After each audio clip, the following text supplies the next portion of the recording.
Good morning, everyone. Welcome to the Observatorio of the Spanish Language and Hispanic Cultures in the United States. Welcome to this Instituto Cervantes at Harvard University and this Teaching Foreign Languages workshop. This is the second workshop of training for teachers we are presenting this academic year in the Observatorio.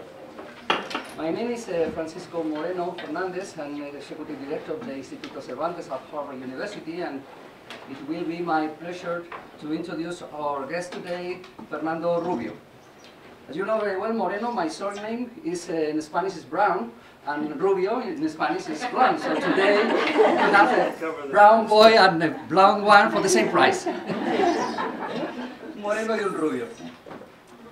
I'm sure many of you know what the Observatorio is about. What are we doing here? But let me say a few words about the Instituto Cervantes and about this Observatorio for those of you who don't know us yet. Cervantes Institute, or Instituto Cervantes in Spanish, is a worldwide non-profit organization, the largest organization in the world concerned with the teaching of Spanish language. The mission of the Instituto Cervantes is to promote the teaching, study, and use of Spanish as a second language, and to foster Spanish and Latin American cultures throughout non-Spanish-speaking countries. And Cervantes Institute is also responsible of the administration of the Diploma of Spanish as a Foreign Language, the DELE, and it is my pleasure to announce that this year Harvard University, this Observatorio, will be an exam center, DELE exam center, for May and for November exams. On the other hand, the Observatorio, Instituto Cervantes, and the Faculty of Arts and Sciences of Harvard University have created this Observatorio of Spanish language. The mission of the Observatorio is to create and execute a program of projects and activities for the analysis, reflection, debate about the presence of the Spanish language and Latino people in the United States. So the Observatorio conducts analysis, studies, and reports concerning the social and linguistic state of the Spanish language, and it is a forum for research, for exchange, for debate among experts. Furthermore, the Observatorio organizes and hosts seminars, conferences, and debates, among other academic activities.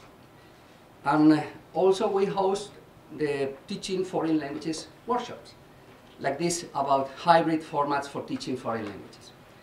We will be here more or less until 1:30 p.m. At 11 we'll have a coffee break for having some coffee, some beverages, some sandwiches out there. And by the end of the workshop we'll distribute a certificate in which you have just to write your name. It's very simple.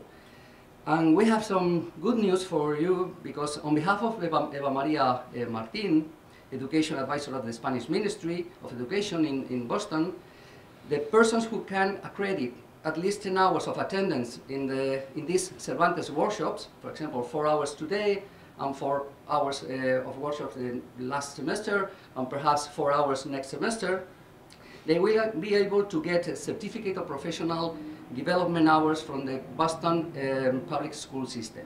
So keep your Cervantes certificate, because it could be useful for you and in the very next future. Thank you so much, Eva. Where is Eva? Thank you so much for your collaboration.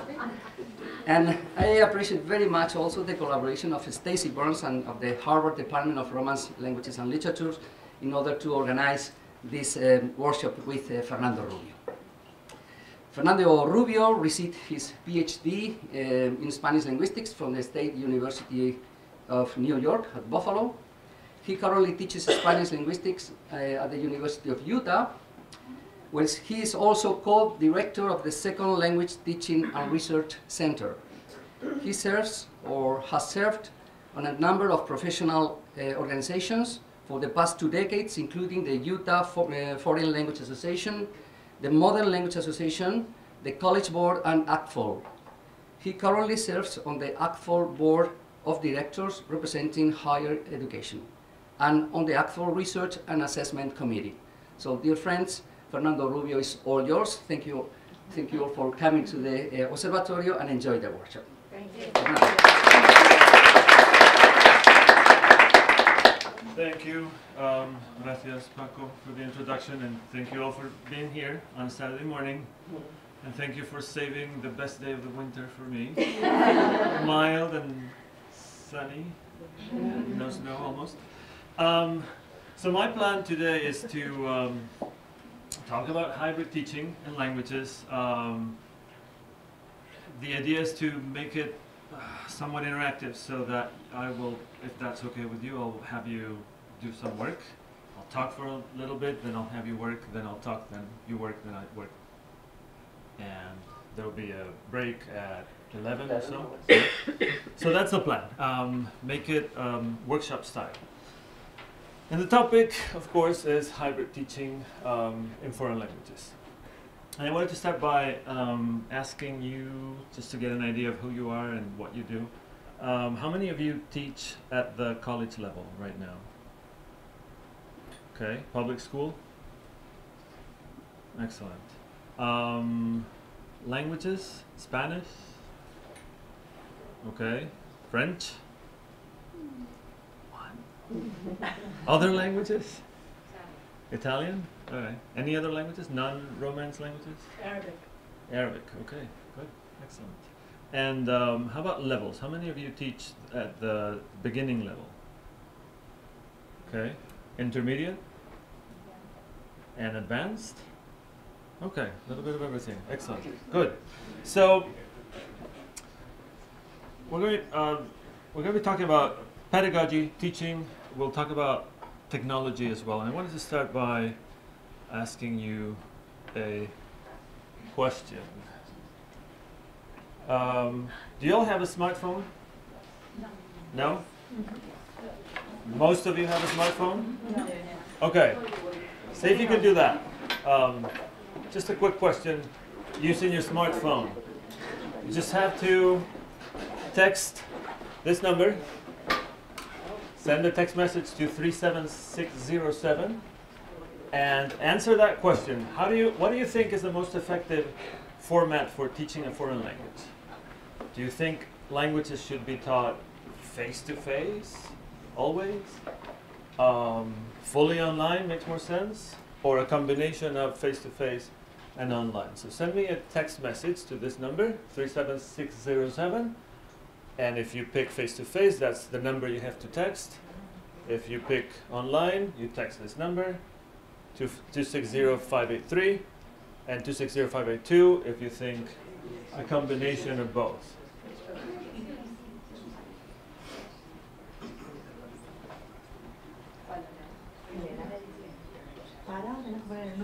One vote for face-to-face, one vote for hybrid.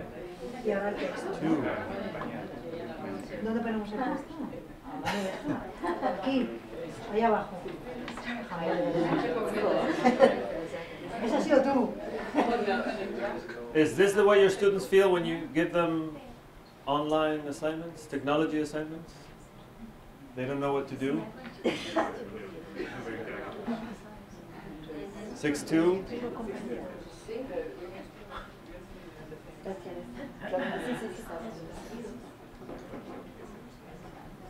8-2?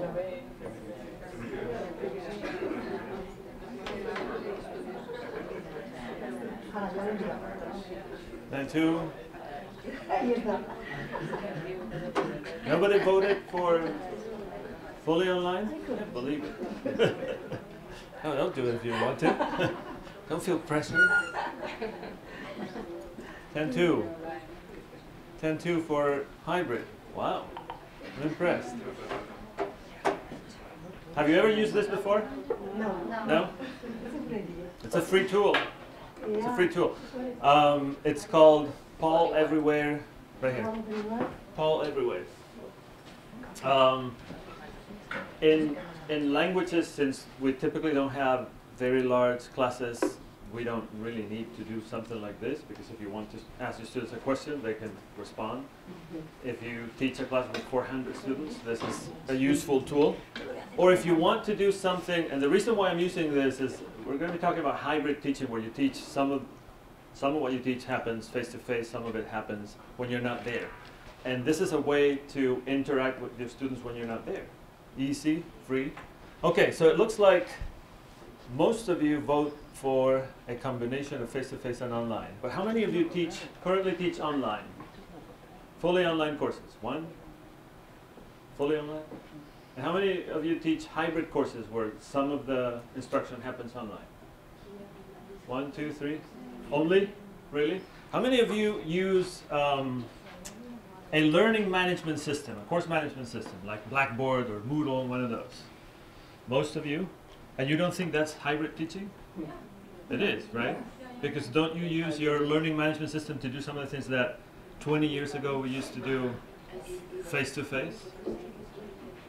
Okay, so let me start with a very general introduction to the idea of using technology in general, using technology for teaching, and then using technology in language teaching. Why do we use technology? When I started using technology in my language courses 20 years ago or so, the nice thing about computers is that they allow you to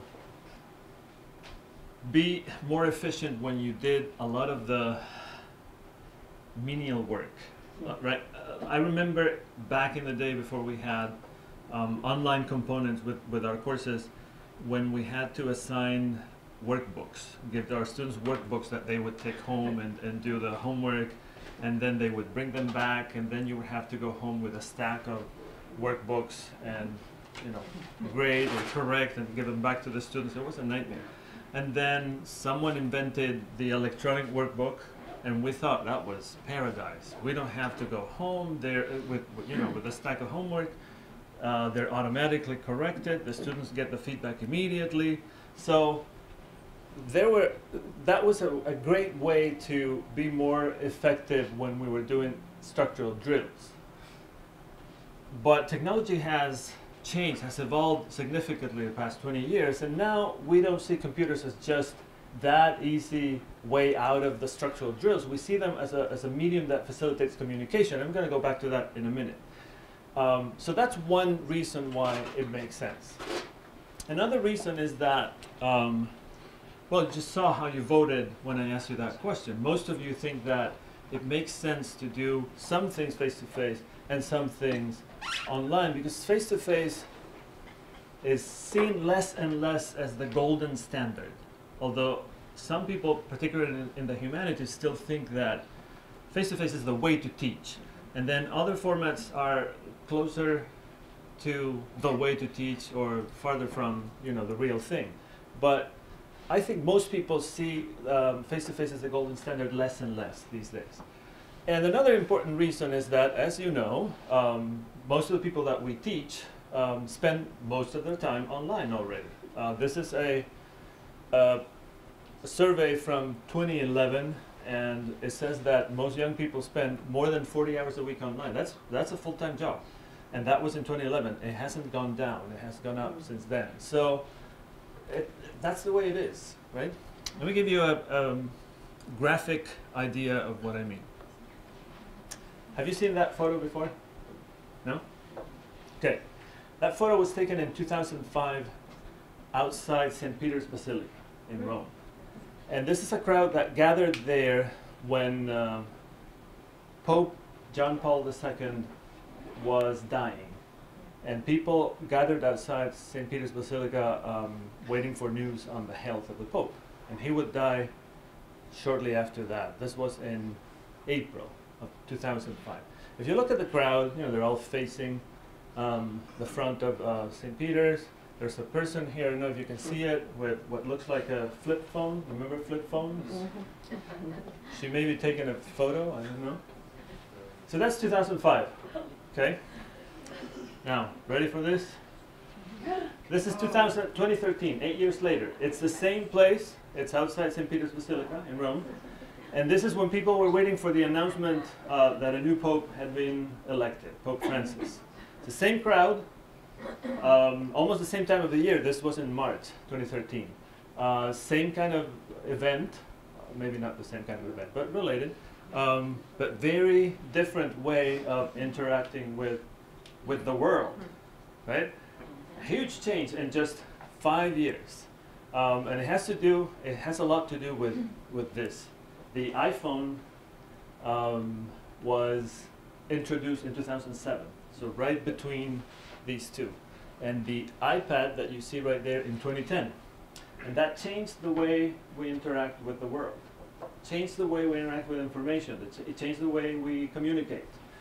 And of course, you may have an issue with the fact that people prefer to document reality rather than experience reality these days, right? And I would agree with that. But that's the way it is. It's the way it is. So we need to respond to reality in teaching.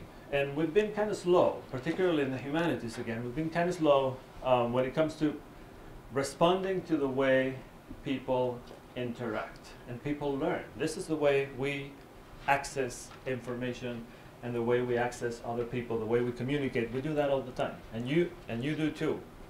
This is not weird people. We all do. So it makes sense to change the way we teach if the world is a different world. It's not the way it was 20 or 30 years ago. Okay, so what's a hybrid course? I call them blended as well. I think I like the word blended better than hybrid. Hybrid reminds me of cars. And blended is, you know, you blend. Blended makes more sense, I think. Anyway, so hybrid or blended. There are different definitions of what a hybrid course or blended course is. And you can take a broad definition like the first one, in which a hybrid course or blended course is a course in which technology is used as a supplement without changing the structure of the course significantly, right? So those of you who raised your hand a minute ago and said that you use course management systems, you're teaching a hybrid course in many ways, but you're not significantly changing the approach of the course or the structure of the course. You're just introducing technology as a supplement. Today I'm going to be talking about hybrid courses from this perspective. And that's a definition from Laster and colleagues in 2005. Courses that integrate online with traditional face-to-face class activities in a planned, pedagogically valuable manner, and where a portion institutionally defined of face-to-face time is replaced by online activity. So think about that, what that means. It integrates, and the word integrate is important, and we're going to talk about that more in detail. It integrates online with traditional face-to-face. Integrated, not separate things, but connected. And it does so in a planned, pedagogically valuable manner in which there's a set amount of time that is set aside for online work. So you have a class that meets, say, 4 days a week, and you decide to make it hybrid or blended, and you say, I'm going to take half of my instructional time and move it online. That's an institutionally defined portion of the time, replaced by online activity. So that's what I'm going to be talking about today, from this perspective, where you redesign a course so that some of what you used to do face-to-face, you're now going to move to the online environment. And the idea is that you'll get something like that. You'll get a component of your course that will maintain traditional face-to-face learning. You teach in the classroom and have face-to-face interaction with your students. There will be a component of the course where you're not there, where you have virtual interaction with your students or among students. And between the two, combining the face-to-face component and the online component, you will create the opportunities for collaborative learning, which is crucial, as you know, in language learning. And depending on the particular characteristics of your program, of your students, your goals, your needs, there may be different flavors of blended. Some courses are 50% online, 50% face-to-face. There are courses where you have 60% of the time face-to-face, 40% of the time online. Depending on the needs and the characteristics of the course or your institution or your goals, you may decide that one blend makes more sense than another. And why do people go hybrid or blended? There are different reasons. There are practical reasons. For example, in my case, we at the University of Utah, we started teaching hybrid courses. When was that? 2006, I think. So what, 9 years ago. And we were one of the first programs to go hybrid. And there were several reasons why we did it. Some of them were very practical reasons. In Spanish, we had lots of, as all of you who teach at the university level know, first year Spanish, we had lots of sections that met, in our case, 4 days a week. That created practical challenges for the institution, because finding classroom space for all those courses was always a nightmare. It created practical challenges for the students, in particular our student population. We have a lot of students who work, some of them work full-time, and having to be on campus 4 days a week at 9 a.m. was difficult, which resulted in a relatively high level of attrition. So there were a number of practical reasons that convinced me to try an alternative form of delivery. But practical motivations are okay to some extent. They may be the difference between cutting a program and keeping it alive in some cases. They may result in increased retention, as was the case in our experience at Utah. And all of those things have an ultimate effect on learning, because learning should be the ultimate goal when we do anything with our courses, right? How can we enhance student learning? And I think that moving a traditional course to the hybrid model can in fact enhance learning. But why do we need to enhance learning? Do we not do enough in our classroom? Is our traditional classrooms not effective or efficient enough? Let me talk about that for a minute. Think about learning a language. One key element when you learn a language is time on task. And I think you would all agree. You all speak at least 2 languages. Some of you speak more than 2. And you know that time on task is crucial, right? Learning a language is it's a marathon. It takes forever, right? And in some cases more than in others. If you learn a Category 1 language, this is based on Defense Language Institute data that they collected over the years. And they organize languages into 4 categories depending on how long it takes an English speaker to reach, what do they call it? But there's an adjective to specify functional proficiency. Functional proficiency in a language. So Category 1 languages are the easiest to learn for English speakers. And those are the Romance languages and some other languages like Swedish or Dutch. It takes one of those students who take DLI, Defense Language Institute courses, about 600 hours to reach functional proficiency in a level 1 language. And keep in mind that these are not your average high school or college students. These are adults who are highly motivated, who go through intensive and intense learning experiences, who are typically already speakers of a second, sometimes a third or a fourth language. So they're highly motivated, high aptitude, in an ideal environment, and it takes them about 600 hours to reach functional proficiency. Not be excellent, but just have functional proficiency. They can survive in the language. Think about your typical programs. Do you give your students 600 hours of instruction? The answer, if you do the math, is no, you don't.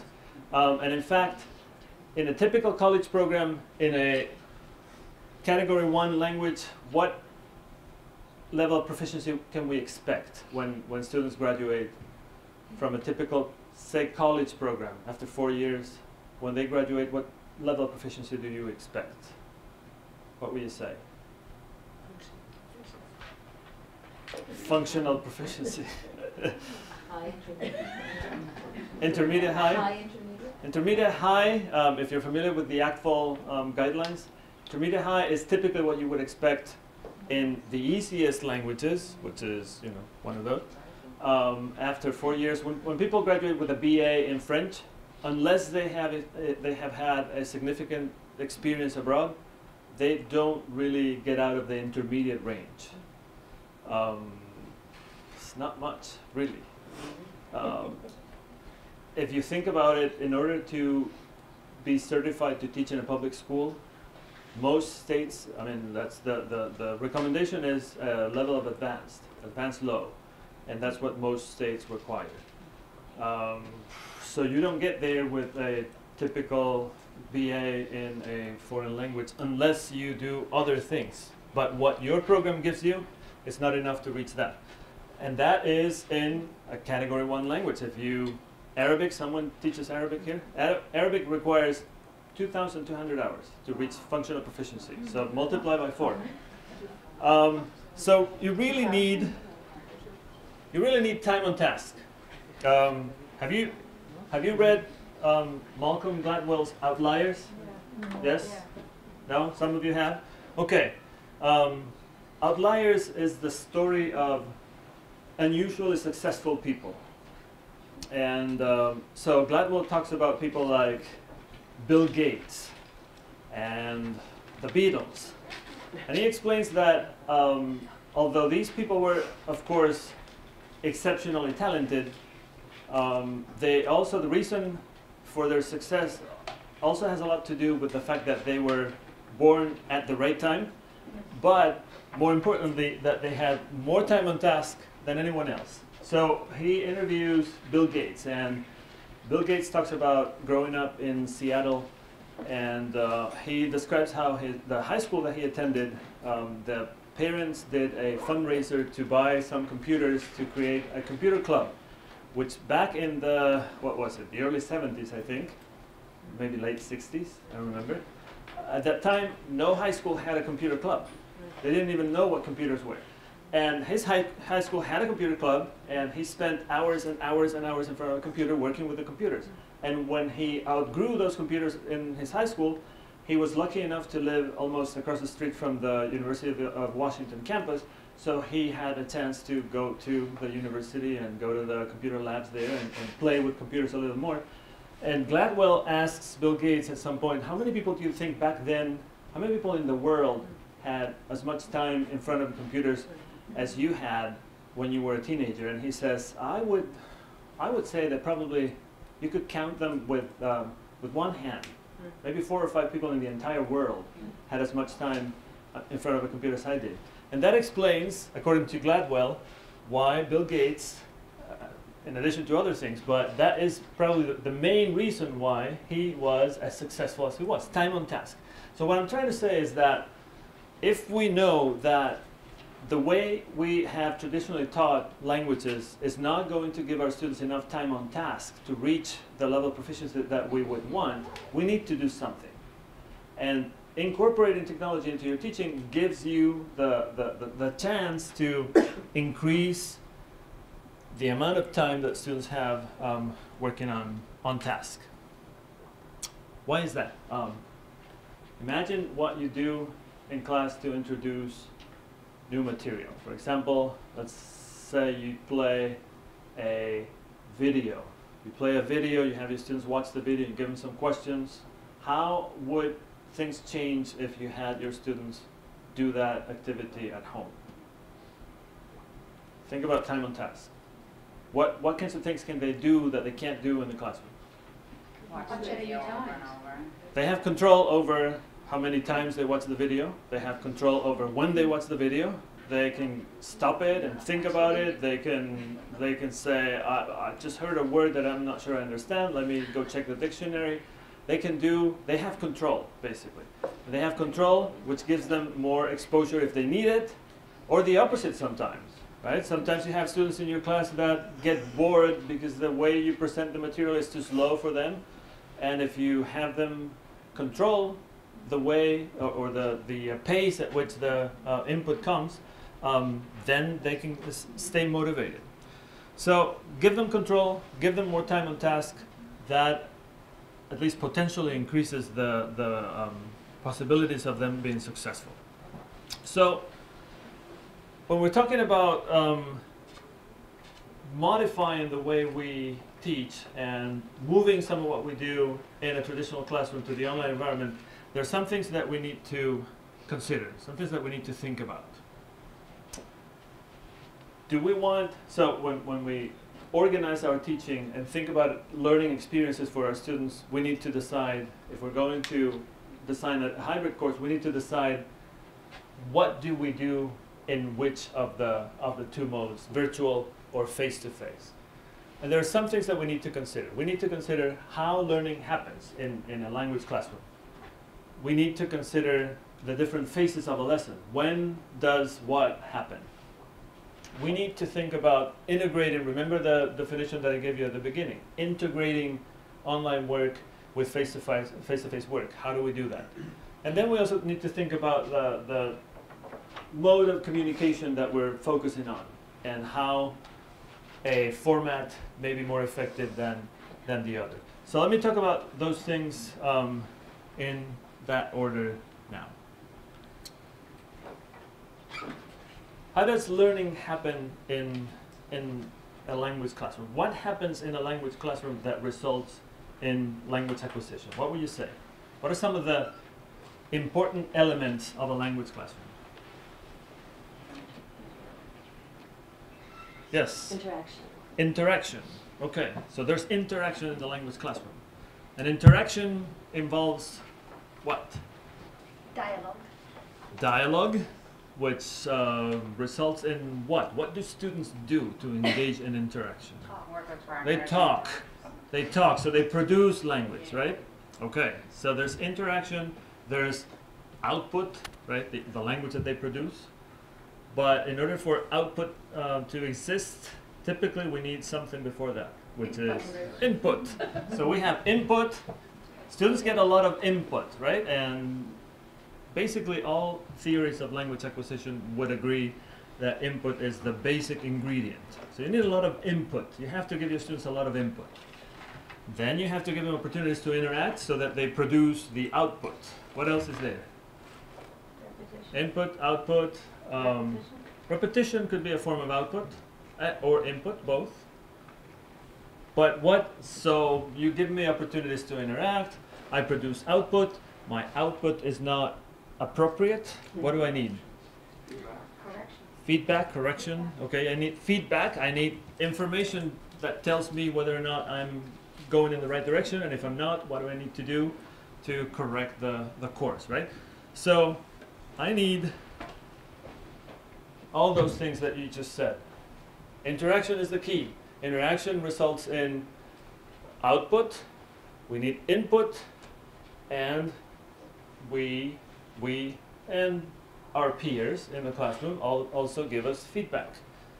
So those are crucial components, crucial elements of a language learning experience. And of course, we as instructors also want to assess. That's another important component of a classroom. Not necessarily conducive to learning, maybe yes, but important anyway.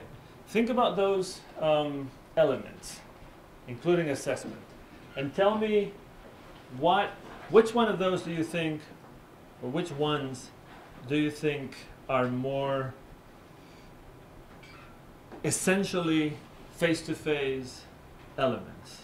Which ones of these need to happen face-to-face? I need to be there in order to do this. Feedback? Yes, no? Do we all agree? Interaction? Yes? Output?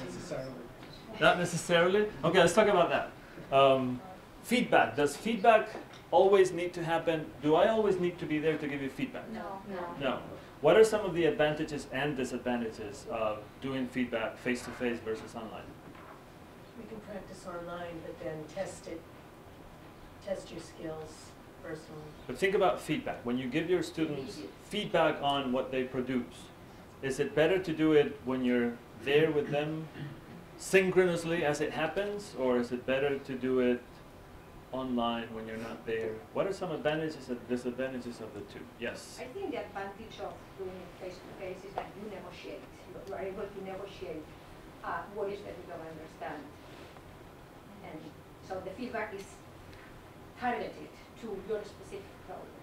Good. And it happens Immediately. immediately. Right when you make a mistake, you can be there to somehow indicate to the learner that something is wrong with their output. And that forces them to think, process, and hopefully modify their output. Okay, so yes. Feedback's especially important with accent because people don't hear when their accent is wrong. They think they're doing it right.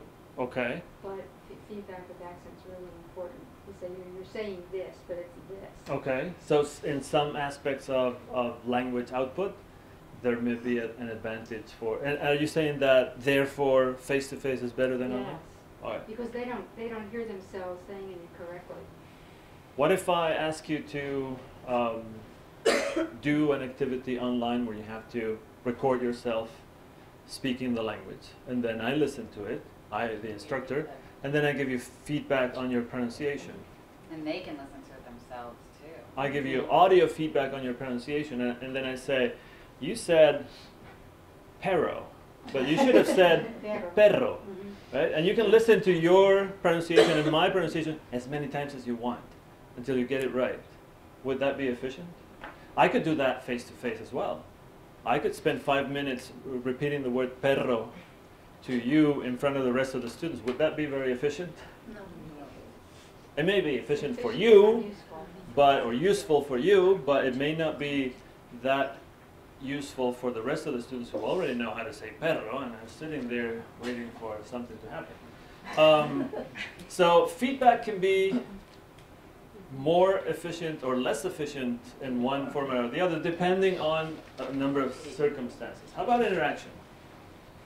Yes? Interaction can be online if you do like chats between students, so it doesn't necessarily always have to be. And you can set up more interactive moments taking, I guess, because of the class. It would be harder to do interaction with everybody in class. I find that hard. Whereas if you partner them, or if you do video chats, you could do some interaction outside the classroom. Okay. Does everyone agree with that? Yes? No? So you can set up interactive activities online where students have a chance to. I'm sorry? Yeah, you can do some collaborative work outside of the classroom. So many tools there nowadays. Okay. Free tools. What are some of the challenges of setting up interactive activities online?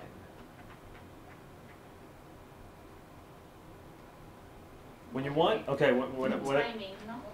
Timing is one. When we talk about interaction, I'm talking about synchronous interaction. Of course, you can have asynchronous interaction where I record myself saying something, save it there, and then you can come back the next day, listen to it, and you respond to what I said. That's asynchronous interaction. That's easy to do online. Synchronous interaction, however, is different, because typically when you have asynchronous interaction, you don't have negotiation of meaning, right? In synchronous interaction, you do have negotiation of meaning, which is a crucial component of language acquisition as well. So if we're talking synchronously, and I say something that you don't understand, then you ask for clarification, then I modify my output because I understand that you didn't get what I said. That results in acquisition. Doing that online, setting up synchronous interaction online, it's a little bit more challenging technologically, right? Because you have to have students connecting online at the same time, and the systems need to be working at the same time for both of them. So it's a little bit more challenging. It can be done. And also the body language is Exactly. And then you lose, well, you can do video chat, synchronous video chat, and I'll show you a couple of examples in a minute. You can do synchronous video chat, but would it be more efficient to do it face-to-face? I mean, if we're talking about a hybrid course where you have the option to do some things online and some things face-to-face, and you have to choose because you don't want to do everything in one format or the other, and you have to choose, I would say synchronous interaction, easier to do when you're there, face-to-face. Simpler, you avoid technological challenges. Okay, so we got output. How about input? You have to choose when to provide your students with input. You do it online, you do it when you're physically there with them. What are some of the advantages and disadvantages of both? What do you think? I Yes. think with input in the classroom, the benefit would be that you could ask, interrupt to ask questions. And the benefit out of the classroom is like the video where they could watch. They could watch again. Okay. Think about, so input is typically, when you think about input, you think about students reading, listening to something, viewing. Think about reading, for example. Would you rather do reading activities where students get exposed to text in the classroom mostly, online mostly? Why? Online? Why? To save some more time for the interaction in the classroom. Right. So if it's an individual interpreting experience, then it makes more sense to do it online because they can do it at their own time. You're not using time that you can use to do interaction. And how about assessment? When you assess students, do you prefer to assess when you're physically there or online or both? Yes? I would prefer online, although sometimes it's not possible, but to save time for learning. And why is it not possible sometimes? It depends on what you want to test. Okay. Give me a couple of examples. Available, the tools that you have available. Give me a couple of examples. What do you want to test, and why is it that you can't test it online? No, I think you can, but sometimes it's difficult because it depends on the whole program. It depends on a lot of people, coordination with a lot of people, and not everybody agrees. Yeah, and if the you want to test resources the they oral have proficiency, outside of if you want to test the oral proficiency, it has to be face to face. If it's Phonics true and proficiency, grade. yes. Okay. It can either be done online, Okay. depending on the different load. But even a written test, if you're assessing them outside of the classroom, who's to know, who could help Who's them writing? or what Right, resources yes. they could use or. Right, but the fact that they can write doesn't mean that they can speak it well. They can say it well. Yeah. But so both testing the writing skills is also challenging if you do it online because how do you know who's writing that, right? And assessing their oral proficiency as well. But so okay, we'll go back to assessment towards the end of the workshop today. Okay. Now, how do you facilitate when you're not there? Let's think about the online component of a hybrid course. You all have taught or teach face-to-face, and many of you have taught face-to-face courses for many years. You know how to do it. Now, assume that you're redesigning your course and you are moving some of the teaching components to the online environment. What do you do when you're not there? How do you facilitate learning when you're not there? So take a couple of minutes, find a couple of soulmates that you can talk to, and think about what can you do to facilitate learning when you're not there, when you move it online, in terms of facilitating input, interaction, output, and feedback. And we've talked about some of these things, but talk to people around you for a couple of minutes and see if we can come up with some ideas to facilitate these components.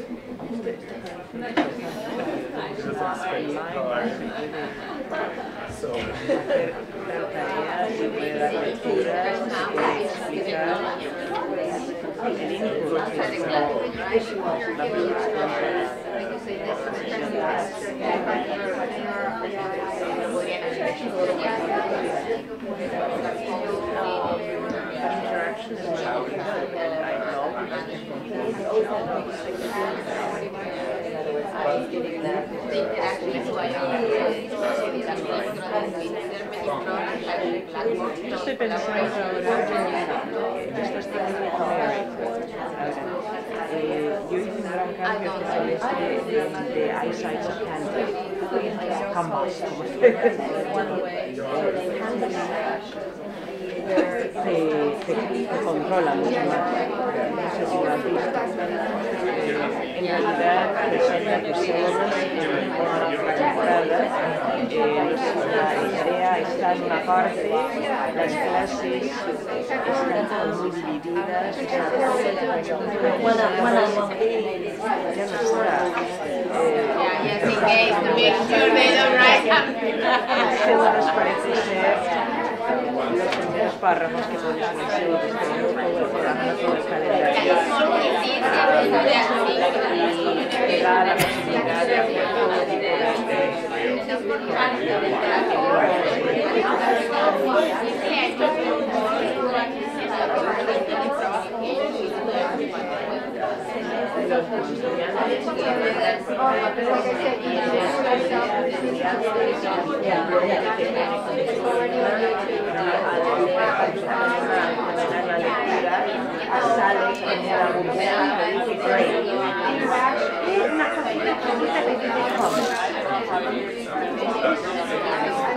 como me escuchas todavía no estoy acostumbrada, no me queda otra porque si el sistema no se está enseñando ya no estarás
pero yo estoy hablando de una sola cosa.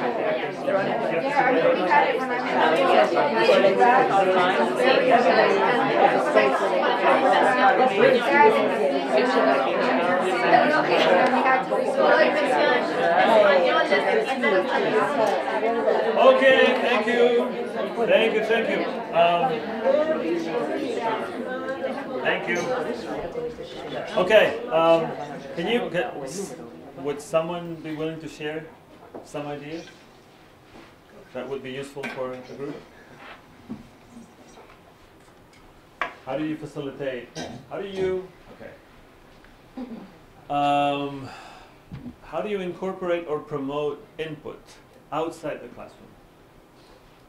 And some of you have experience with this because you already teach online, right?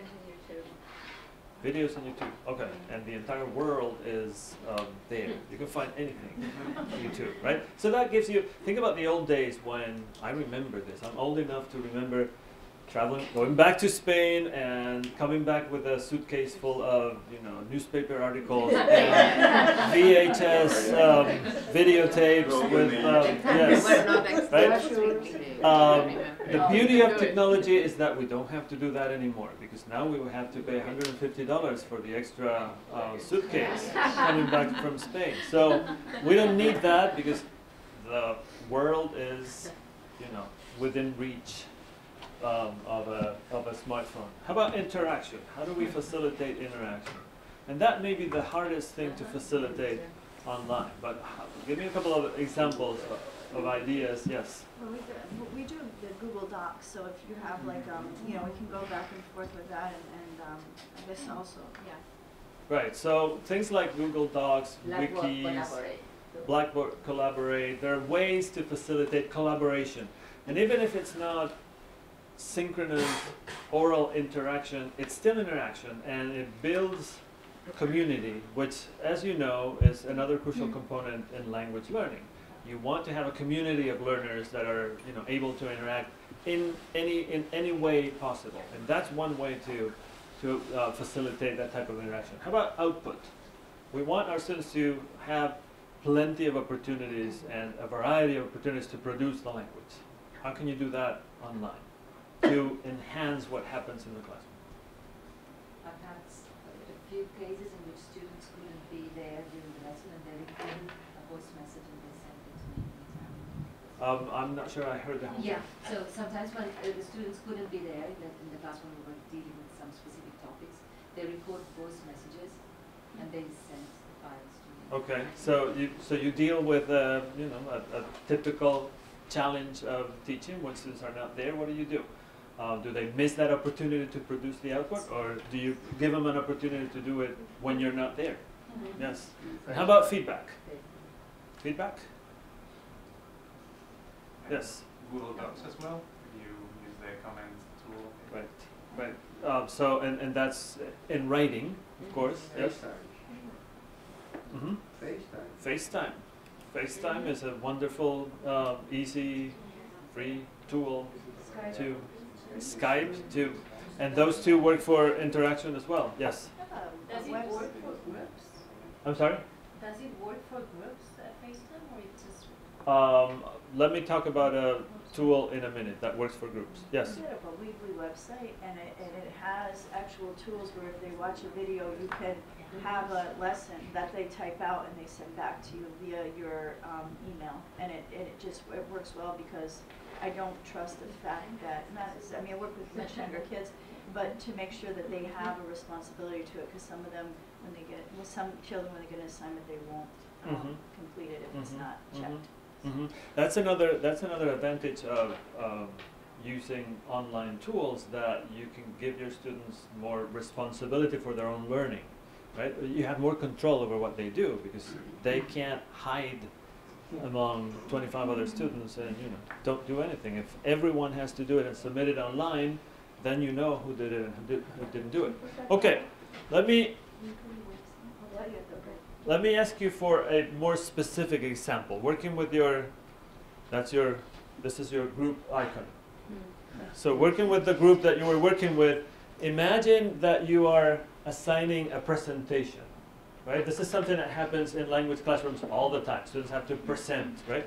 How can a face-to-face presentation be different from one delivered online? This is something that if you're doing a hybrid course, you would need to decide, do I want to do my presentations online or face-to-face? Or some of them online, some of them face-to-face. So you have to think, what are some of the advantages and disadvantages of each mode? For the student who is presenting, student or students, for their peers, and for the instructor. Think about that. In the particular case of a presentation, oral presentation, what would you do? How would one mode be different from the other? A couple minutes, talk to your group, and then let's share. It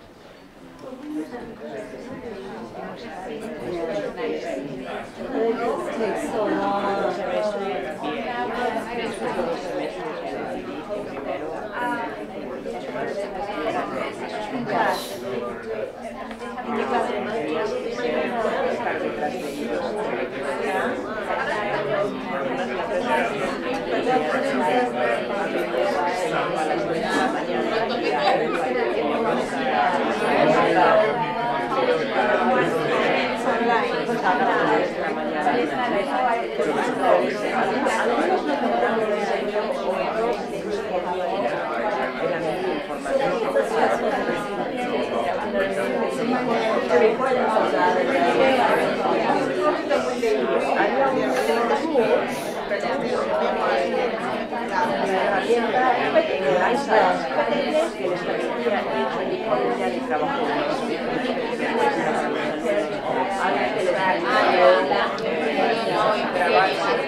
Boring. Why can't they get up and get lost there for a minute?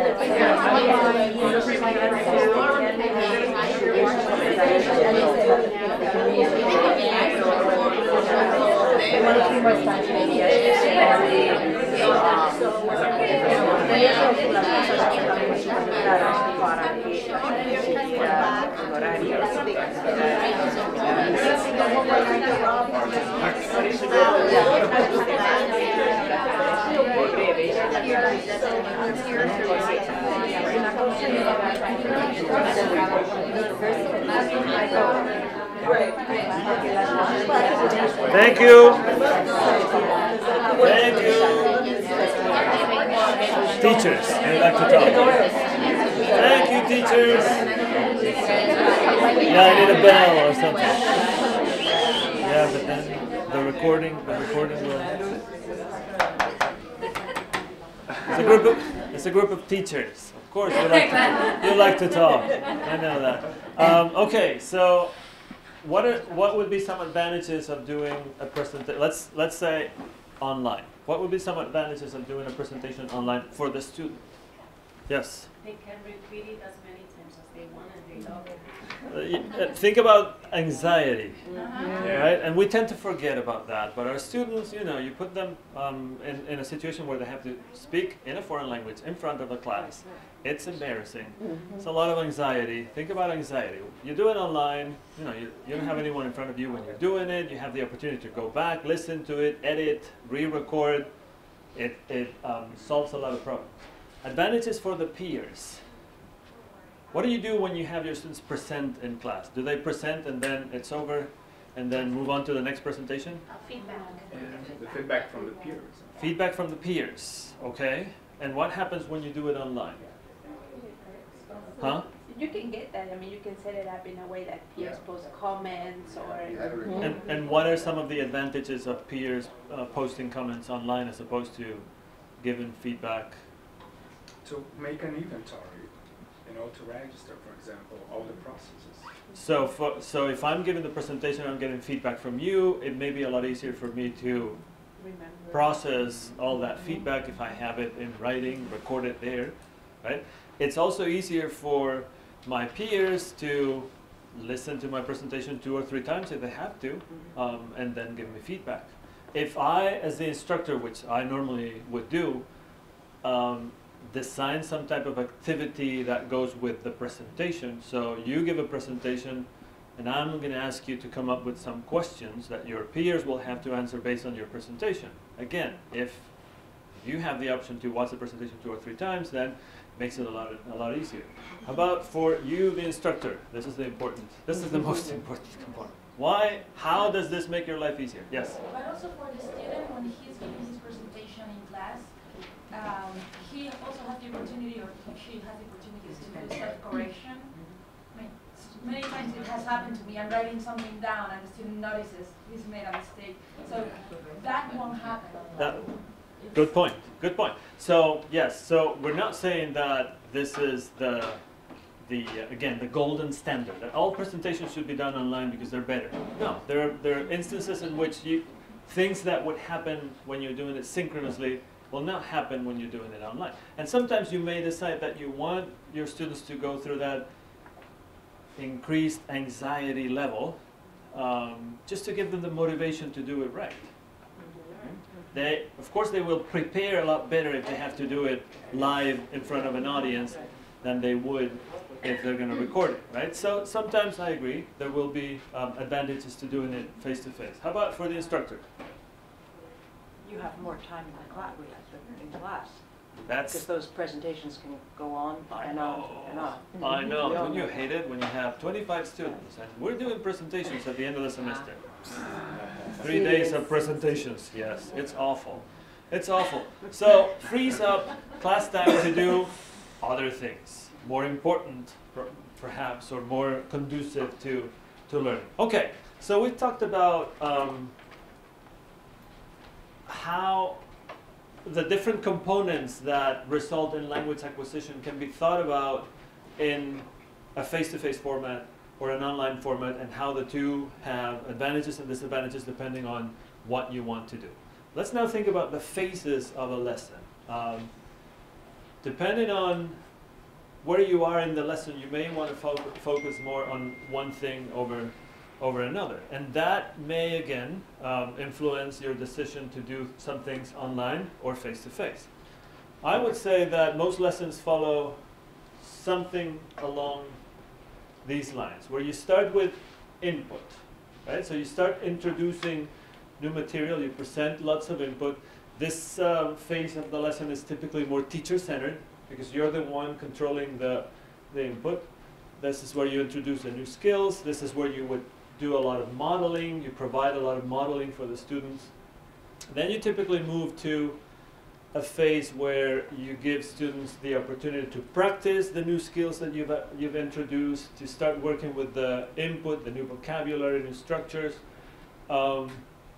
This is still teacher monitored, but you're giving the students a little bit more responsibility, a little bit more independence. And then you move to a phase, again, where you're doing guided practice, but progressively give your students more responsibility, remove some of the support that you were providing in the early phases of the lesson. This is more student-centered now. We're working on the ability to produce output with the input that we received. And we finally move to some form of extended practice where I want to see that my students are able to take those new skills and apply them to new contexts or new content sometimes. So we typically follow a structure that looks like this. When you think about online versus face-to-face, what phase or phases of the lesson would make more sense face-to-face, synchronous face-to-face interaction? What phase or phases could be done equally effectively online? What do you think? I would think that input and extended practice would be best online. Okay, so if you had to choose, if you had to say, I want to focus on this or that, what you're suggesting is that this is these two, the two ends of the lesson are more easily turned into online phases. Input, why the input phase? Why would you say that the input phase makes sense online? Because they could easily have a reading or a video or a blog, some type of thing to read outside of the classroom, like you said. Then they can do it on their own terms. And the extended practice, hopefully by that point they have a better understanding where they can do it independently. Okay, so I would agree with that. At this point, they have enough. They've had enough opportunity to engage with the material that they have the independence to produce without you being there.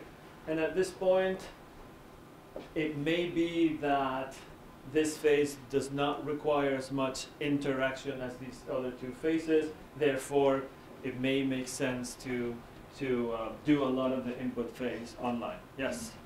Also with the input phase, if you wanted to, say with beginner learners, to have more of their language in it, and then when they come to the classroom, switch to use the target language. So Right. you hear it. Right. So a lot of people, when they set up hybrid lessons, they think about it that way. Let's see what we can do before you come to class and see me and see each other.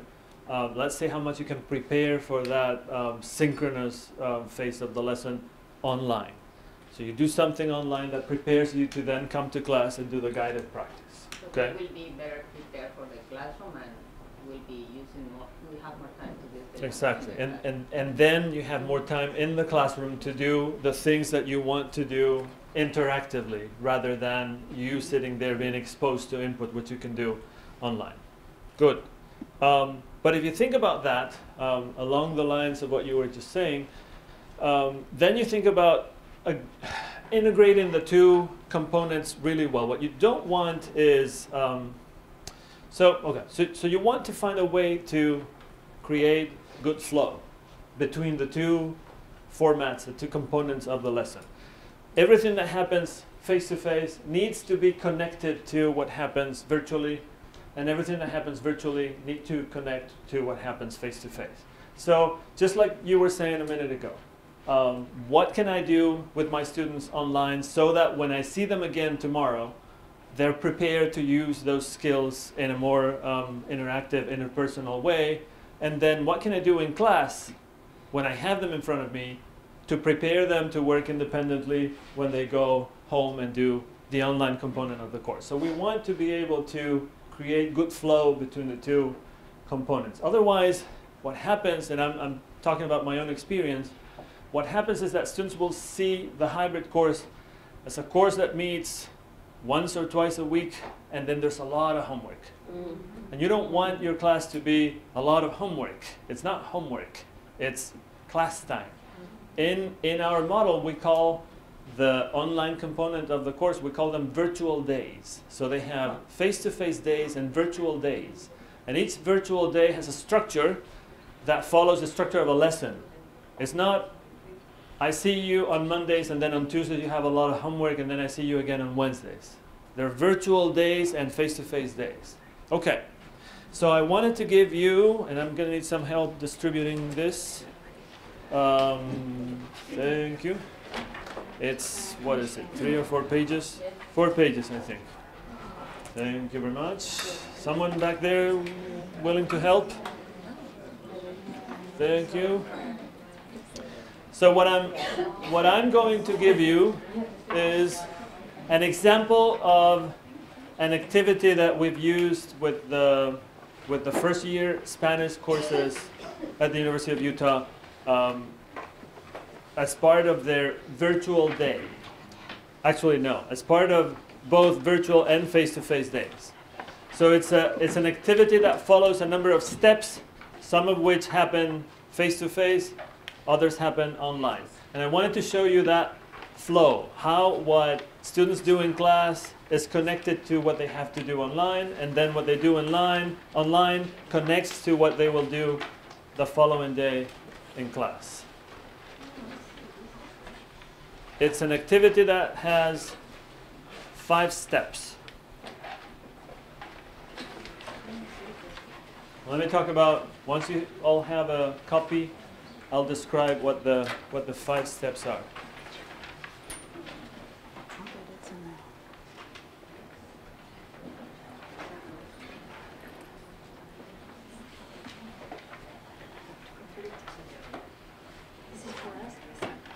You want us to complete this part? No. Just, no. Okay. Teachers! I forget that I'm talking to teachers. Of course you want to do your homework. Not yet. It's Saturday. No homework today. Thank you. Thank you. Okay, so this is a sequence of activities that take students from the face-to-face phase of the lesson to online, back to face-to-face, back to online. So this is for first-year Spanish students, and I translated it into English just for you, although looks like I didn't need to do that. Anyway, so we start, when it says VD, it means virtual day. So the students take this survey on the virtual day about their use of, it's a lot longer than this. This is just 3 or 4 questions. The topic of the lesson is technology and social media. So they take this survey at home as part of the online component of the course. And they also have to do a reading on social media in Latin America. And I think, yeah, you have the link there in case you're interested. It's kind of interesting because it shows you interesting differences in terms of social media use between Latin America and the United States.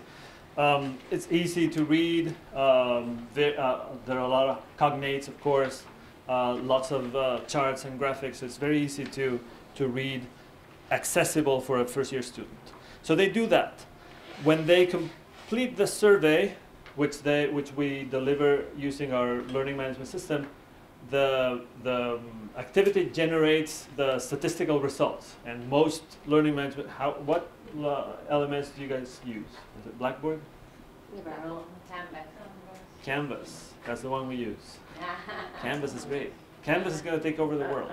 I'm just warning you. Yes. Yeah. Anyway, yes. All learning management systems do this. It's a basic functionality. So you create a survey or a quiz or something, and you can always see the statistical results, right? So the instructor assigns this survey as part of the homework. It generates statistical results. The students take the survey, then read the article, then come back to class the next day, and the instructor discusses the results of the survey with the students. And then has the students also talk about what they read in the report about social media use in Latin America, and they have a class discussion that's based on what they did online the first day. And that's step 3 that you see there. Review the results of the survey, discuss the article, focuses on comparisons, which is something easy to do based on the content of the reading. Then also in the face-to-face day, so the following day, they do another survey, which you have here in number 4, where students have to walk around the class and interview classmates about their use of social media. Okay, and again, this is just a portion of it. It's not the whole thing, but this gives you an idea of what they have to do. Ask questions to find out how their classmates use social media, and then they go home. And on the next virtual day, based on everything that they've done the previous 2 days, online and face-to-face, they have a writing assignment in which they have to answer that question. Are you a typical user of social media, and why? Compare that to your classmates, and then compare that to what you found out about use of social media in Latin America. Yes? When does day 2 start in class? Is that number 4? When does day 2 start? In number 3. This is day 2, yes. This is 3 and 4 is day 2. So this is day 1, this is day 2, this is day 3. This is online, face-to-face, online. Okay? So that gives you an idea of how we organize instruction so that there is a flow between the 2 components of the course. Rather than say, we're going to be doing this in class, then I'm going to give you a lot of homework that's somewhat unrelated to what we're doing in class, then we're going to do something else, right? Everything is connected. Okay, so again, this is your group icon. Think about quickly. I don't want you to design a lesson, but think about a topic and some tasks that would make sense in your own teaching. And how would you design something like this? A series of activities that take students from face-to-face classroom to virtual day work back to face-to-face classroom. Think of at least 3 activities that go from, you can start anywhere you want. You can start face-to-face, move to online, back to face-to-face, or the opposite. For 3 days. 3 days or 2 days? Yeah, 3 days, I guess. 3 activities, 3 days. Yeah. Okay? So flow from one to the other, from online to face-to-face. And it doesn't have to be very detailed, just an idea of what you would do.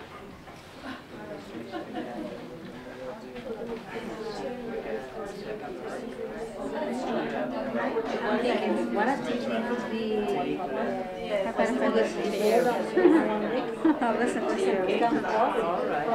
one day in the internet, second day in the classroom,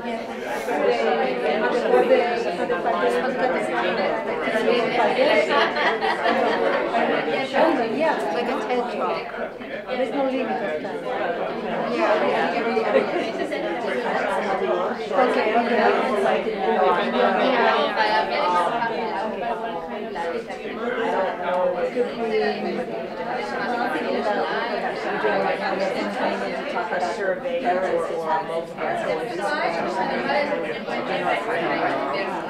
And so, how can you give them a specific thing in their personal life?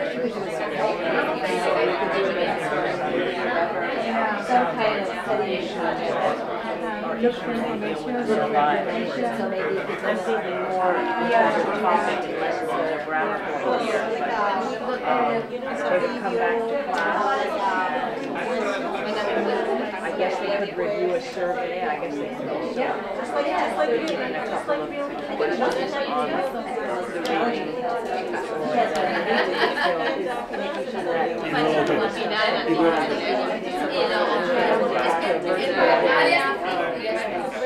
Bueno, ¿qué piensas que podrías hacer en primaria con ellos? Of course, I had a collaborative tool when they had a fragment of the movie that they had to transcribe. They could Vale, piensa en algo que no requiere internet. ¿Qué pueden hacer ellos en casa que no requiere internet? Claro, idealmente aprovecharías internet, pero imagínate que no lo tienes.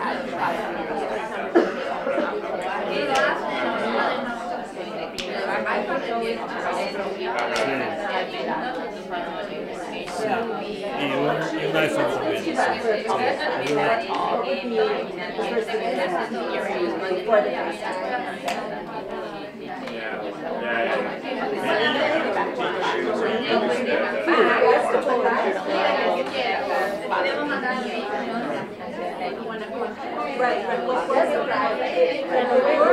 Permanently doing this, especially in classes that are 2 days a week.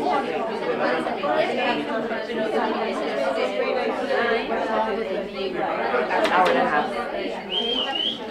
Thank you. Thank you. Okay. Okay. Give me a couple of ideas. Again, it doesn't have to be a lesson fully developed, but a couple of ideas of things that you would do to move from one phase to the other. Come on. Who would like to share? Yes. We were talking about a lesson on food. Food. And I like that. schedules, so they can compare, because I think that's an interesting cultural Yes. difference. So before talking about it in class, the students, maybe we can give them a homework where they can design their own schedule for meals and what do they eat, at what time, and then maybe do some research in terms of other countries, or one country in Latin America and Spain, because I think that between Latin America and Spain there are also differences. So that could be, and then they can bring it into the classroom, and then they could share what they eat at what time, and then contrast. Okay, perfect. And I'm going to give you an example that has to do with food later, so perfect. So there you go. And some of you were saying, well, not all my students have access to the internet. Right, that makes it a little harder to do a hybrid course, really. But in a case like this, you know, you could provide your students with material that they can work on at home without necessarily having to access the internet, and then prepare something that they can bring back to class the next day and work face to face. Another example? No, that's it. Okay, I didn't give you much time to think about anything in detail, but that gives you an idea of what I wanted to, the message that I wanted to convey, which is, when you think about a hybrid course, you have to think about the course as a unit in which the two elements are integrated, the two phases of the lessons are integrated. Otherwise, it doesn't work. Okay, and finally, the fourth thing that I think is important to consider is the mode of communication that we're focusing on. Are you all familiar with modes of communication? Yeah. Interpretive, interpersonal, presentational? Woof. Woof. So why don't you review it? Quick review. Okay, so in the old days, we talked about the skills, right? Speaking, reading, listening, and writing. 4 skills. We now think about the skills in a slightly different way. They've been repackaged into modes of communication, which probably makes more sense, and we don't have much time to go into the details of why. But let me quickly review what each of the 3 modes of communication means. Interpretive communication is what happens when you are interpreting a message. And you can be reading, listening, viewing, listening and viewing combined. It's a type of communication that does not provide the opportunity to negotiate, right? So you're reading a text that someone wrote, and you cannot talk to the author of the text and say, what do you mean when you say this? Or you're watching a video and you cannot talk to the person speaking on the video, right? That's interpretive communication. Interpretive communication then is understanding, but it's context driven. It's not translation. It's not hunting for trivial details, right? It's not giving your students a text to read and then assign an activity in which they have to find the smallest detail trivial that has nothing to do with the meaning, the whole picture. It's looking at the whole picture, meaning mediated by the text. It's not giving your students a gloss reading where you give them all the vocabulary first. Is giving your students the opportunity to be exposed to familiar words in new contexts and new words in familiar contexts so that they can understand.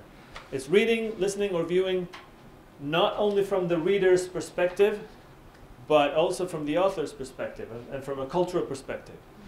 And it's not reading word for word, is the ability to rephrase chunks of language, retell, predict, use structural cues, all those things. Okay, that's interpretive communication. That's one form of communication that we want to practice in class. Presentational communication is another form of, another mode of communication, which requires, it's again, it's one to many. It's one-way communication. It's what I'm going to be doing when that video is done. There will be a video that will be made available to people to watch, and in that case, I will be engaging in presentational communication, and the people who watch it will be doing interpretive communication. It's one way. It's not negotiated. It's not random. It's practiced and rehearsed and polished and edited. So I had a chance to think about what I was going to say today and practice it and rehearse and modify and edit. It's organized. It requires an awareness of the audience. I wanted to know who you guys were before I came here so that I could tailor my message to the audience.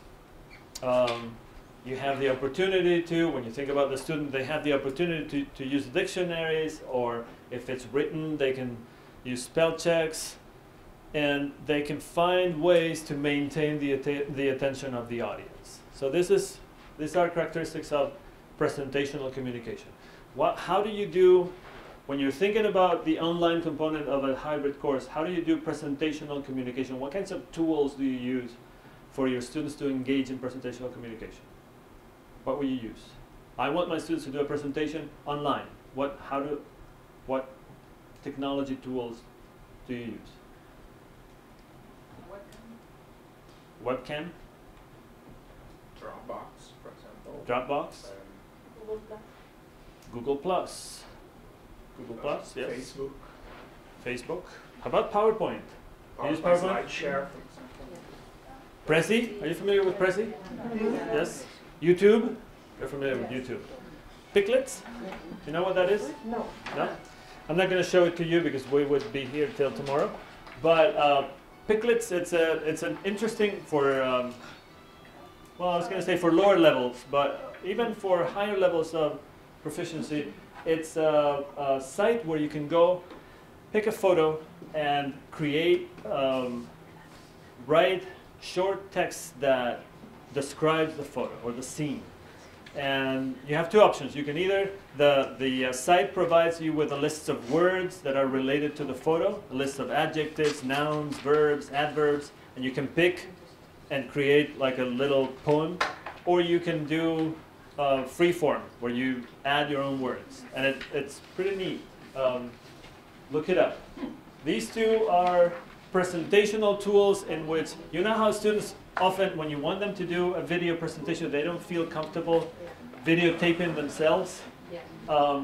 These are tools that allow the students to create like cartoon characters and give them a voice. And they can do that in two ways. The students can record the voice themselves, or they can type in the text, and then the computer generates the voice in the target language.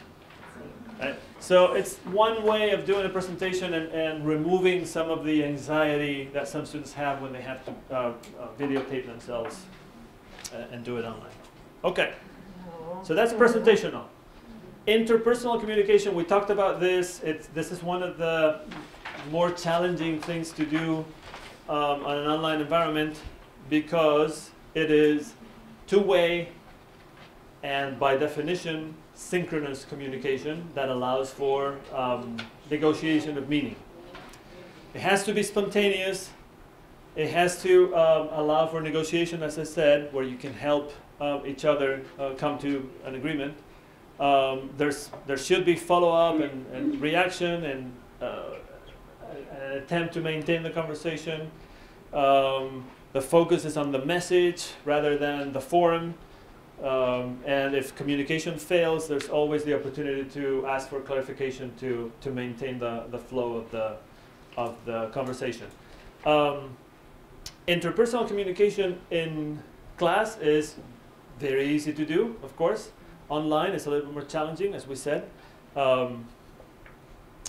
Particularly when we talk about synchronous interaction.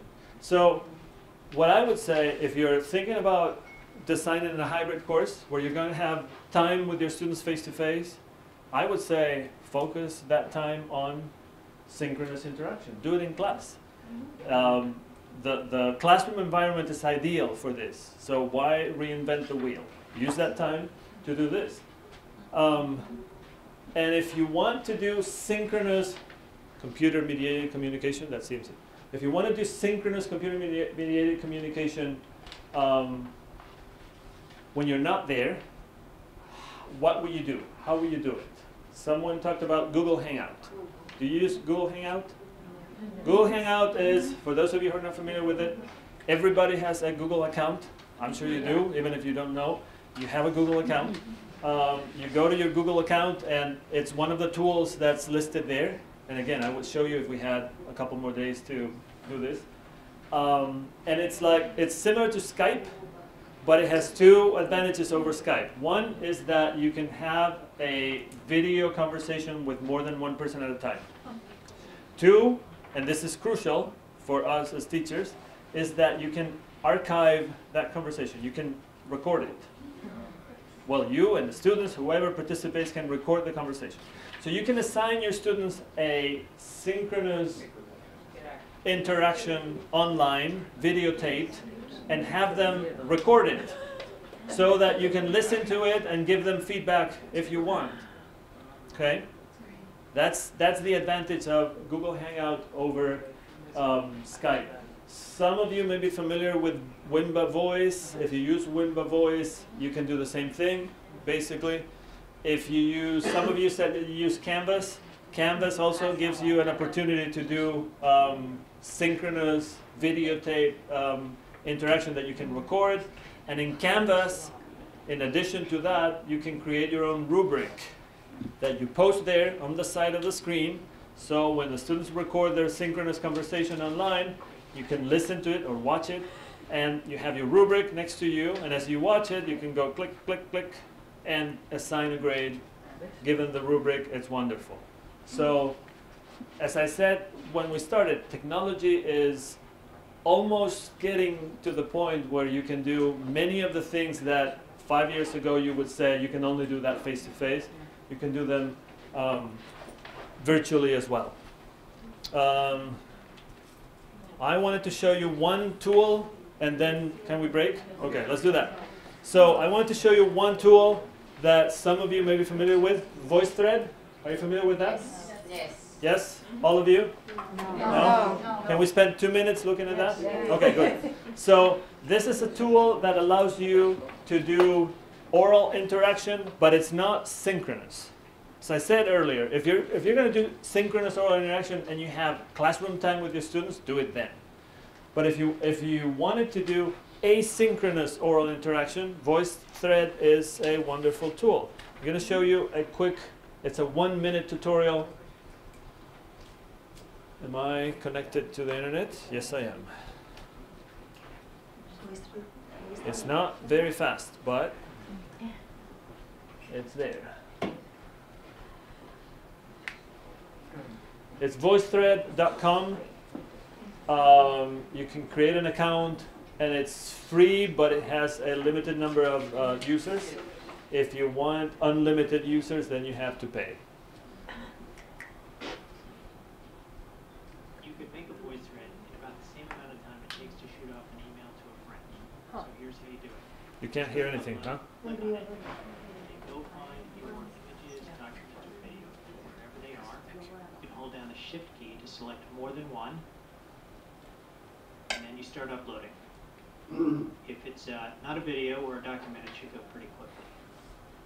Now, once they're uploaded, it's easy to rearrange. You just click on the picture and then drag it to whatever new location. So you upload pictures or videos to the site, and then you can, well, I'll spare you the rest of the introduction. And then you can record your own description of those videos or photos. You post it there, and you invite other people to participate in the conversation, and they can come in, look at what you uploaded, listen to your description of it, and then respond to it. You can create a narration where you have several pictures, and you talk about something that happened, and you invite people to come listen to it and make comments, and you can share it on Facebook. You can email the link to other people to access it. Yes. Is this an app or is it a website? It's a website. It's a website, and as I said, it's free with limited. Oops, free with limited users. If you want unlimited users, you have to pay. Let's take a break. Okay, coffee helps too. Okay, so we talked about some things that we need to keep in mind when we consider transitioning from a fully face-to-face course to a hybrid course, blended course. And we talked about, you know, the types of things that happen in the classroom that promote language acquisition, the structure of the lesson, the flow from one format to the other, and then the modes of communication, how to integrate those three modes of communication into the hybrid course. Let's talk about that. So going back to the idea of flow, thinking about all those different considerations and how to build a hybrid course in which there's a learning path that goes from one format to the other seamlessly. Have you heard about the IPA, the Integrated Performance Assessment? No? Okay, let me talk about the IPA. An IPA is an Integrated Performance Assessment. This is something that ACTFL, have you heard about ACTFL? Yeah. Okay, good. Good. So ACTFL came up with this idea of an integrated way to assess performance in the classroom with this model of the IPA, which is a way to measure students' performance in a foreign language looking at the what's called the 5 C's, the idea of communication, cultures, comparisons, communities, and connections. Integrating the 3 modes of communication that we just talked about, the interpretive mode, interpersonal mode, and the presentational mode, and all of it around a specific topic. Okay, so the idea is that you build, in this case, your assessment around a topic, and that your assessment gives the students the opportunity to show performance in interpretation, presentation, and interpersonal communication, and that you incorporate as many of the different C's as possible into your assessment. Okay? The IPA, as the name implies, is designed as a form of assessment, but it really, if you think about it, it's a good way to conceptualize instruction as a whole, to organize instruction. It can be seen as, I think, as a good organizational tool, particularly when you think about the hybrid course, where you have different components that you want to make sure work together well. The idea then is to evaluate students in the 3 communicative modes, to design that evaluation around a theme, topic, to incorporate authentic texts in the interpretive mode, in the input phase, and to provide feedback along the process. Okay, I'm going to go back to this idea of organizing instruction around this IPA model in a minute, but let me go one step at a time. Typically, let me go back. Typically, when you do one of these, you start with some form of interpretive phase, and then you move typically to an interpersonal or presentational phase, and then the other one. But normally, you start with interpretation, the interpretive phase, with input, which corresponds with the phases of the lesson that I showed you a minute ago. So what I want to do is I want you to think about the organization of the learning path of your classroom around this idea of integrating the three modes, providing feedback along the way, building it around a common theme. Think about instruction in that way, not just evaluation, which is really what the IPA is, but instruction. And typically we start with input.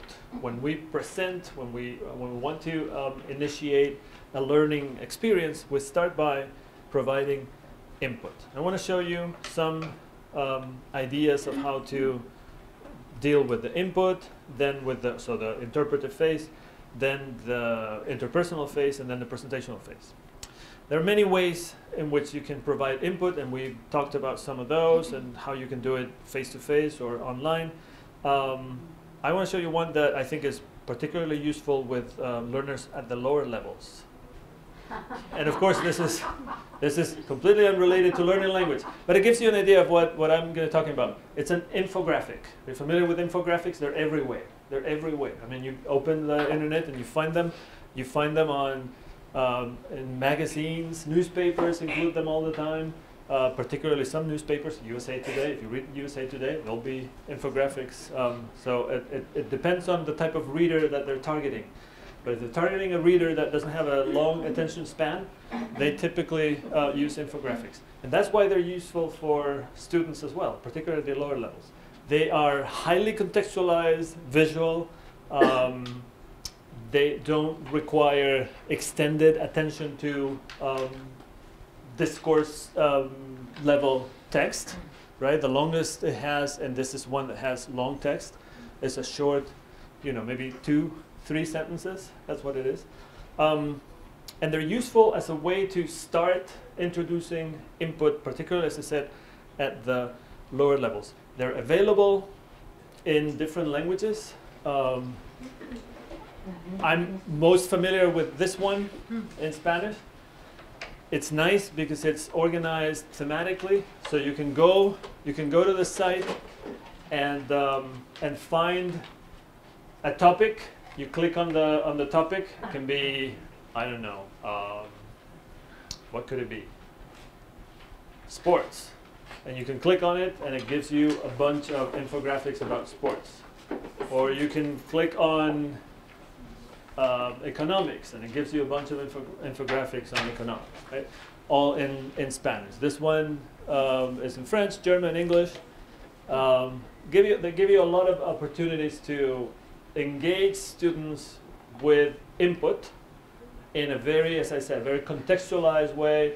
Particularly at the lower levels, it doesn't have a lot of text, so it's easy to handle. I'll show you a couple of examples in a minute. It's also not a bad way to do presentational communication as well. If you want to give your students an alternative to the traditional presentation where they stand up and talk about something, you can have them create an infographic about something and use it as a presentational tool. And if they're good with technology, send them to pictochart.com. And again, it's another free site where you can design your own infographics. Not too complicated to use. Let me give you a couple of examples of how this can be used in teaching. Here's one for those of you who speak Spanish, most of you. Here's an infographic on saving water, conserving water, right? And if you look at that, this is a very easy text for lower level learners. It has some high frequency vocabulary. The text is very short, sentences, highly contextualized, very visual. you can use it to practice some of the things that you typically practice with students at the lower levels. You create basic activities based on this. So it's not like you give them the infographic and don't do anything with it, but you can create basic activities based on the infographic. Things like, you know, understanding crucial vocabulary, for example.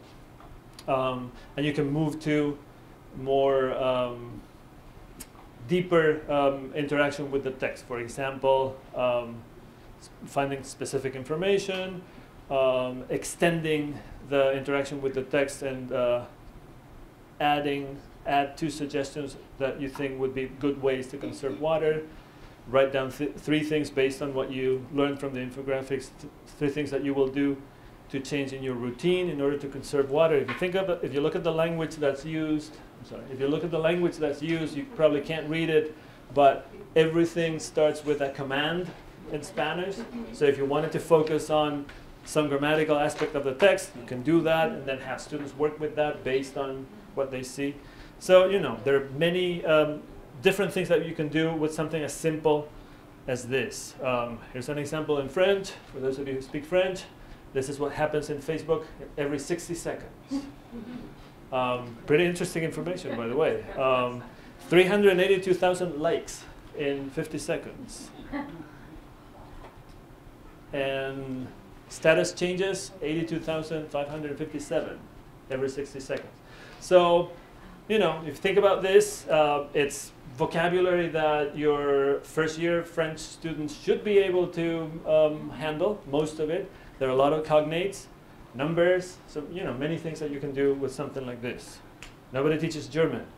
This is part of an infographic. It's a very long one, and I just took half of it, or less than half of it. It's an infographic about where to get the best deals on houses in different German cities.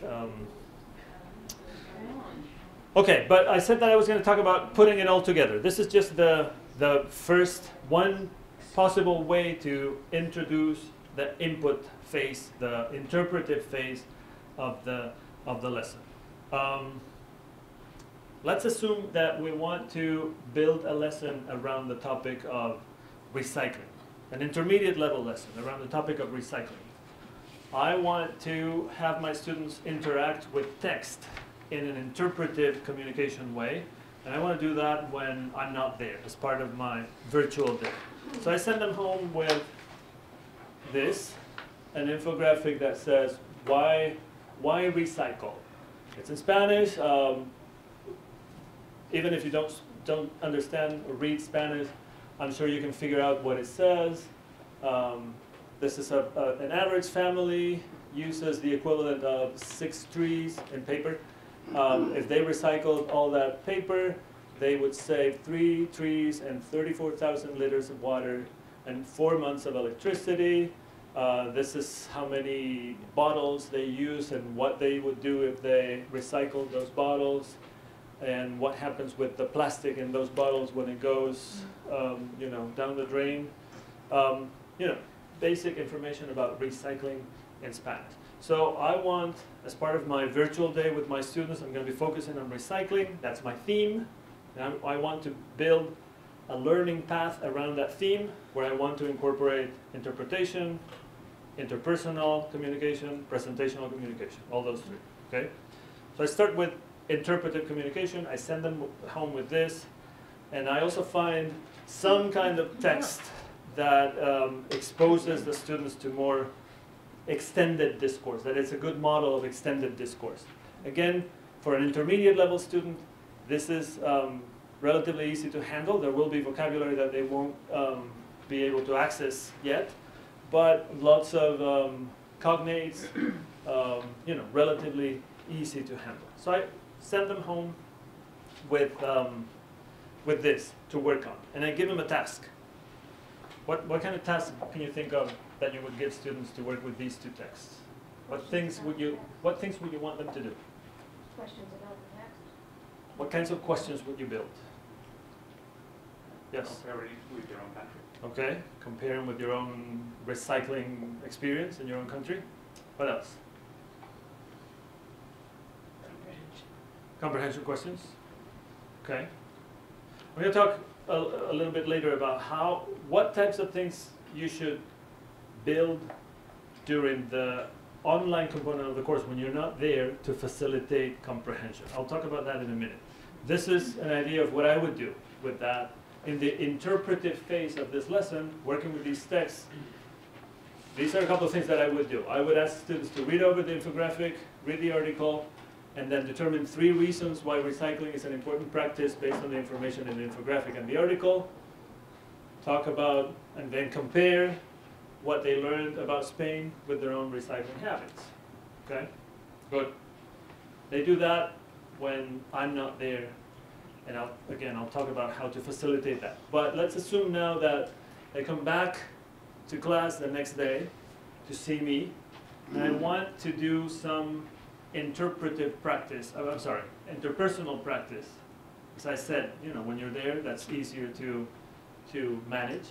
I want to do some interpersonal practice in class the next day, taking advantage of the information that they learned working virtually the previous day. What kinds of things can you think about that you could do in class with them in an interpersonal situation?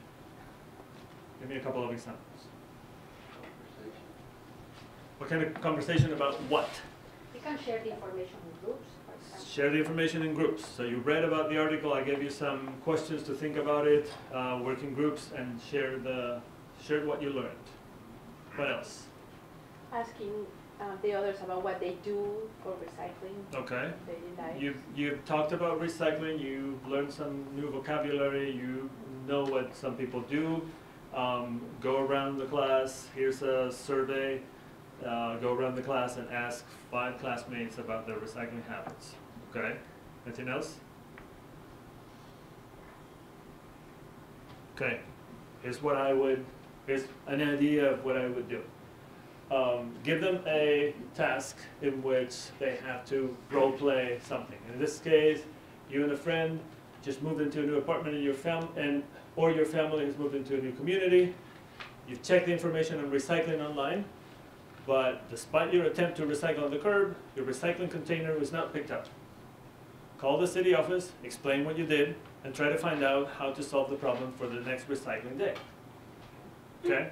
So they're using the vocabulary that they learned, some of the ideas that they've read about to create a conversation, a context for a conversation in class, to engage in interpersonal communication. Okay. What do you do? So I want to go to the next phase in which I want them to engage in presentational communication. I want to do that outside of class. I had my virtual day here, face-to-face. I want to do a virtual class, virtual day here where they engage in presentational communication. Give me an example of an idea for a presentational task. Yes? Giving some examples of good practices in recycling. Okay. Give me an audience for that presentation. Who would the audience be? And why would they do that? Come up with a good context. So first of all, to practice the vocabulary they have learned, and the audience. But give me a context that's not necessarily for academic reasons that they're doing this, but real life. Think about real life reasons. When would you do something like that? For whom and why? Yes. I was going to say to try to persuade a new town or a community to recycle. Okay. Why it's Even the schools, how to recycle. Or the school, yes. So you have to come up with a short presentation, brief presentation to convince your school or your community to start recycling glass, something like that. So create a context that justifies the task, then give them some guidelines to do it. So this is what I would do. In order to help other new arrivals to your community, you create a website or a brochure or an infographic with detailed information about the recycling process and procedures in your city or town. You will include details about the types of recycling offered, the types of materials allowed, and how to get in contact with the city if there's a problem.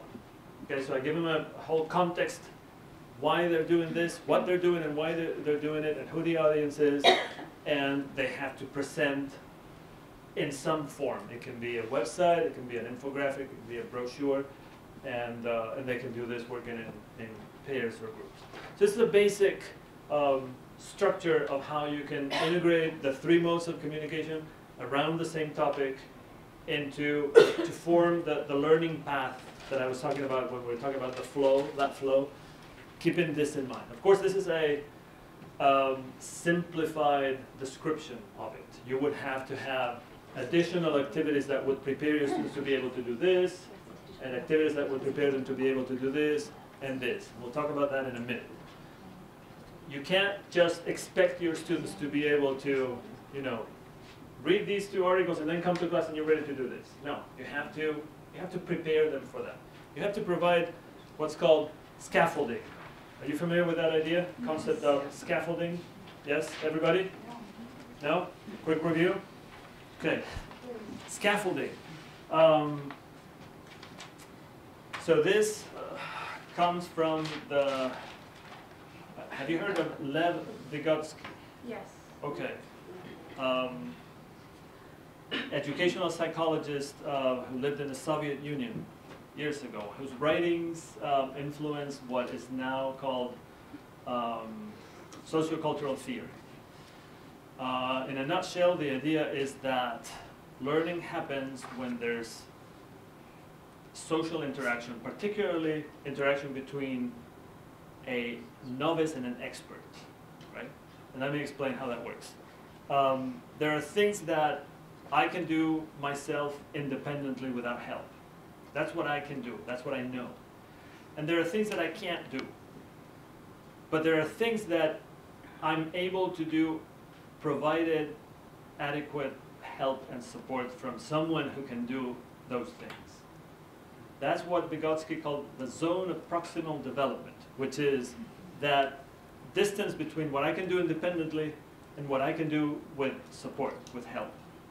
Okay? I'm talking about this because I said a minute ago, you can't expect your students to, come to class and be able to do this.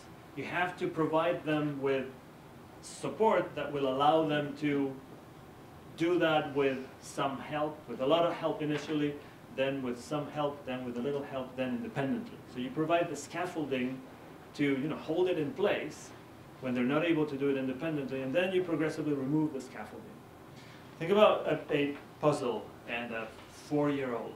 Those of you who have children probably remember helping your children put together a puzzle, right? You can't expect a 4-year-old, you open the box and you put all the pieces of the puzzle on top of the table, and you can't expect a 5-year-old to be able to put it together.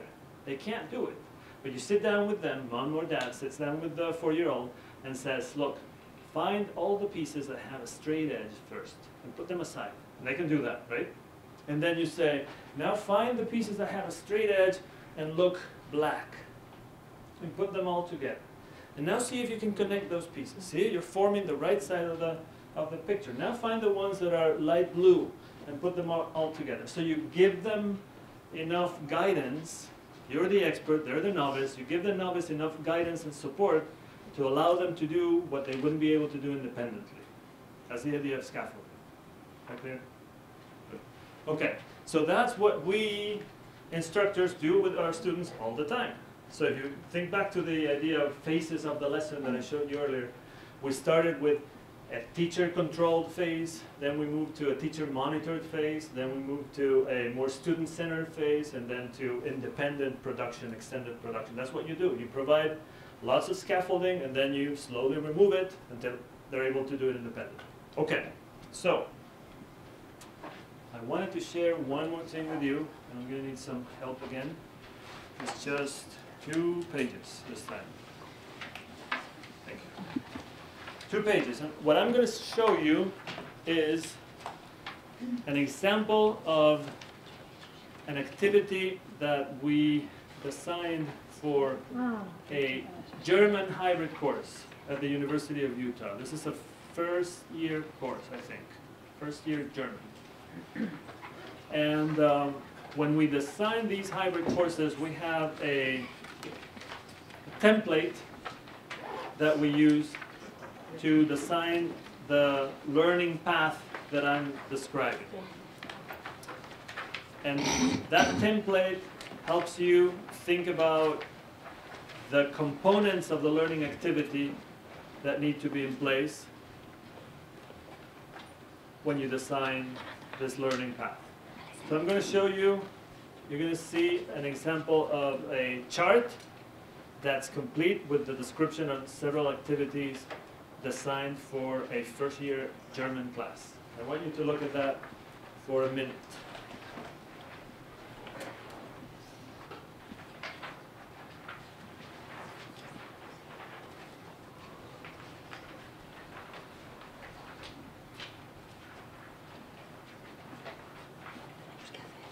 Just look at it. Yes, until everyone has a copy of it, and then we'll do something. You don't need to do anything just yet. Just wait till everyone has a copy, including myself. Thank you. Thank you. Okay, so this is the one, when I said earlier that I was going to talk about eating, this is the one that I meant. So this is for a German class. So we have a chart where you design your learning experience. And you have on the left side the type of activity, how it's delivered, whether it's online or face-to-face, and the mode that the communicative mode that it's targeting. Is it presentational, interpretive, or interpersonal? Then a description of the actual teaching or learning experience. How are you going to assess the experience, and what kinds of resources or technology do you need? Okay, so this is a description of an activity sequence around eating habits in Germany. And the idea is to compare cultural practices between Germany and the United States and use the necessary linguistic resources that you need in order to do comparisons. Okay? So we start with an online activity in which students, what do? They read a text about eating in Germany, and they watch a short video, and they have to post their reactions on a discussion board that we set up for them, and then react to their classmates' postings. The instructor compiles the general reactions and then shares them with the class the next day and uses that to set up a discussion in class. Then the next day in class is the face-to-face phase that you see there. It's interpersonal communication. There's a summary of the reactions to the online materials, class comparison discussing differences and similarities between American and German habits. And then you go to the third step of the activity. It's a presentational step where they have to work in pairs and prepare a short video clip or a PowerPoint in which they present to a hypothetical German exchange student some of the differences and similarities between Americans and Germans when it comes to eating. Okay? So, let's talk about scaffolding then.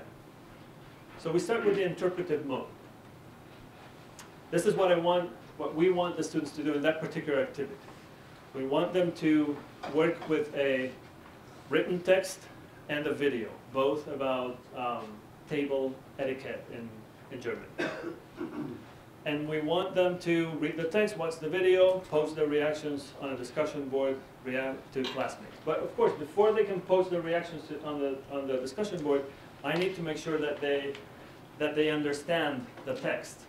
When you teach a class face-to-face, you can do that easily because you can monitor their understanding. You can ask, does everyone get it? Just as I'm doing right now, does everyone get it? And they go, uh-huh. And you can ask some questions to make sure that they get it, gauge their comprehension, and then decide whether you need to move on or go back or repeat or whatever, right? So you want to measure, that white didn't come out so well. You want to measure comprehension in different ways, depending on the level of your students. If they're novice level students, you want to make sure that they recognize keywords, some important phrases, main idea basically. As you move to higher levels, you want main idea and supporting details and, big picture, kind of literal comprehension. You also want to work on their ability to move beyond literal comprehension and just word level, surface level comprehension. You want them to be able to make basic inferences on familiar topics at the lower levels And as you move to the higher levels, you want your students to be able to make concept inferences, understand organizing principles of the text, be able to understand author's point of view, cultural perspectives that are embedded in the text, those kinds of things that you need to scaffold. You need to prepare your students to be able to do these things before you ask them to react to the content of the text. So how do you do that? Again, you're designing activities for your students to do when you're not there to make sure that you move them through that process of comprehension. You probably want to start with some kind of pre-reading activity or activities to prepare them for the reading, and I'll give you an idea in a minute. Then you want to design some main idea detection kind of activities around the text that you give them. So things like identifying correct information, you give them either or options, and you have them identify what's correct and what isn't. Then you move to main idea and supporting details, examples of things that you can do, something like that. Check off information that is actually found in the article or the video, do some skimming and scanning. Then inferences, what connections can you draw between cultural products, practices, and perspectives, looking at reading the article and looking at the video. Any other ideas of things that you can do to move students' comprehension from very basic word level main idea to more inference level complex comprehension? Any other ideas of activities that you would do? Remember, you need to provide your students with the path that takes them through to be able to do what you want them to do the next day when you're there. How about graphic organizers? Graphic organizers, perfect idea, particularly at the lower levels. Create a graphic organizer that helps you understand the meaning of the text. One very important thing that we often forget about is pre-reading, preparing your students for the reading. And since we're talking about technology, I wanted to give you what I think is a cool way to create a pre-reading activity. Look at this real quick and tell me if you know what the text is about. I'm going to ask you to read something. What is it about? Quickly. Fiesta. What fiesta? So, see, in 5 seconds, just looking at that, you're able to figure out what. Imagine that I'm going to give you a text about that particular fiesta. Are you all familiar with the tomatina? Is that fiesta in eastern Spain where they throw tomatoes? Oh, yeah. Tons of tomatoes too. Yeah. Okay. So, but without reading the article, many of you were able, just looking at that, having a visual picture of what the article is about, you're able to figure out what it is about. And even if you're not familiar with the particular fiesta, you probably know that it's a fiesta. You know that it is in Buñol, that's the name of the town. You know that there are tomatoes involved, right? So, and how do you do that? I did that. It took me 15 seconds to do it. I Googled an article about the tomatina. I found the article, selected the text, entered the text into wordle.net, and it creates a word cloud. And the way it works, in the first handout that you got has a list of resources, the last page, and I think it is there. Yes, it is. Wordle.net. So the way the word cloud works is it takes all the text, and the words that get repeated the most are the largest. So that gives you an idea of what's the most important topic. And of course, it eliminates articles and prepositions. Otherwise, it would be the. Right? So that's a way to prepare your students for reading before they have to read. And you can do this in class. You can say, when you go home for your virtual day, you're going to have to read about something. Let's start working on that. This is an idea of what you're going to be reading about.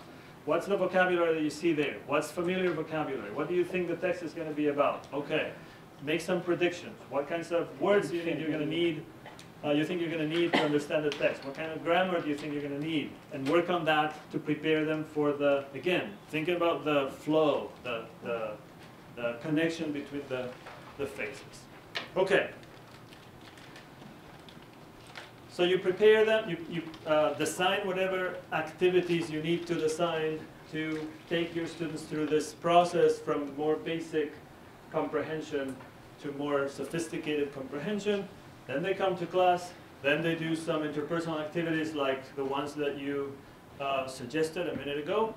And then you want to send them home again and do a presentational task, which was this one. We wanted them to prepare a short video clip or a PowerPoint presentation to present to a hypothetical German exchange student, explaining some of the idiosyncrasies of Americans' relationship with food and the differences with German food culture. Okay? How do you prepare them for that? You need to prepare them for that. You can't just expect them to be able to do that by themselves. And again, you're not going to be there, so how do you create the necessary learning experiences to prepare them for that? What do you need to do when you prepare a presentation? You have to do three things. You have to be able to first generate content, then define the audience and the purpose. In this case, you already did that for them. And then you have to plan and organize how to deliver the content. Okay? So here's some couple of ideas of how you can do that. Generate content. That was a task. You have to prepare a presentation, give it to a group of exchange students from Germany. Create a T-chart listing. Are you familiar with T-charts? T-charts are usually used to present pros and cons of something, or fact versus opinion, things like that, where you have two sides of something. So you prepare a T-chart listing cultural differences. Americans do this, Germans do this. Maybe create a list of do's and don'ts based on what you read and what you saw in that video that you had to watch in the first virtual day. Create a list of do's and don'ts. I found, I'm not going to show it to you, but this is kind of fun.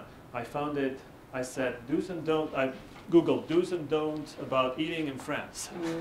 And you find a lot of those. And this one was kind of fun, if you're interested in checking it out. So ways to generate content. Give them a couple of ideas, ways in which they can generate content to prepare for their presentation.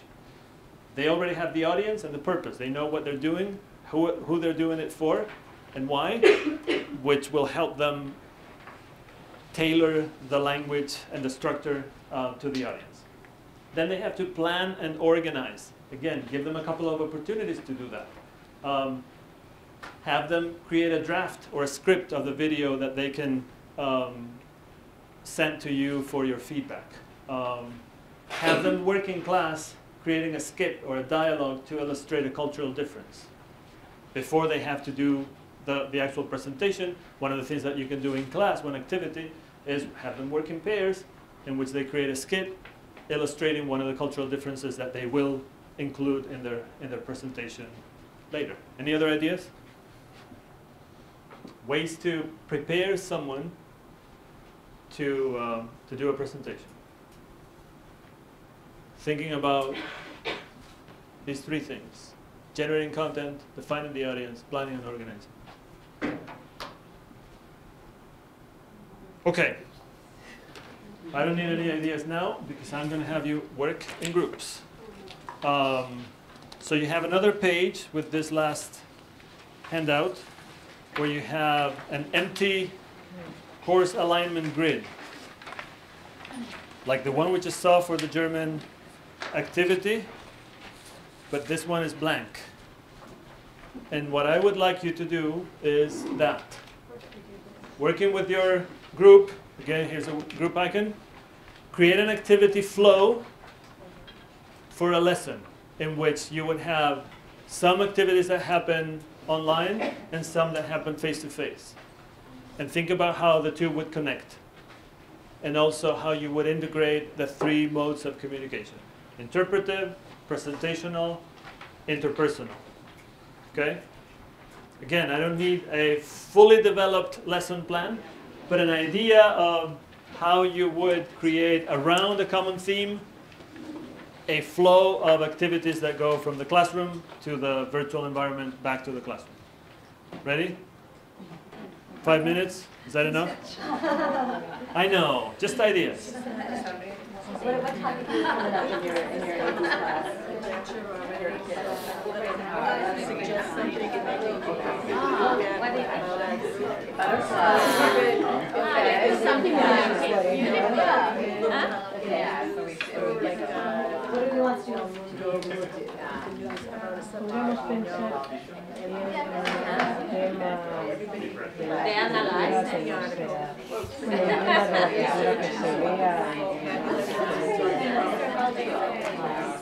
translate the article.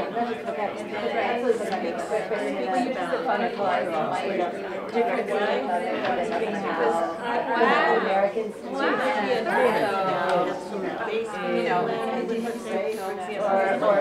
no recuerdo si se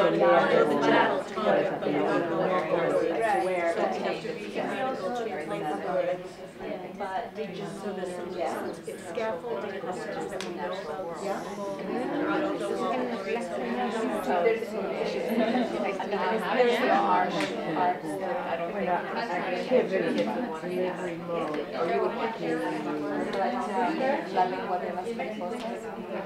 So when you're doing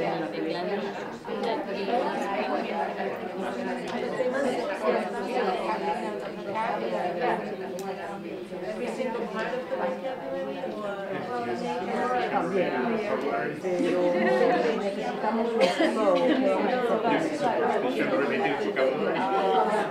whatever the article is about, if it's about a grade or basic, you're not going to know every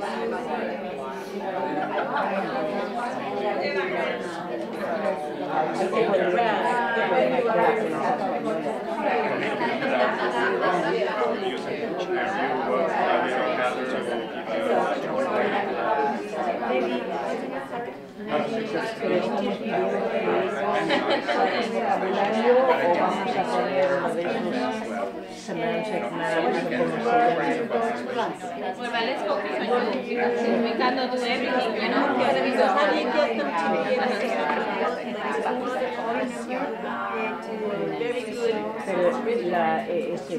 fictional story, so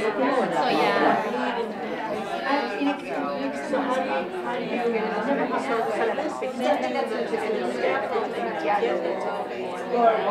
you just say no,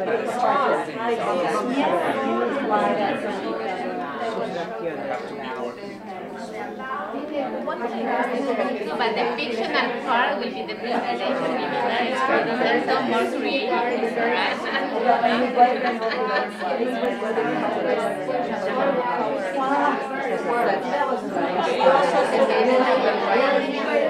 you also mentioned about these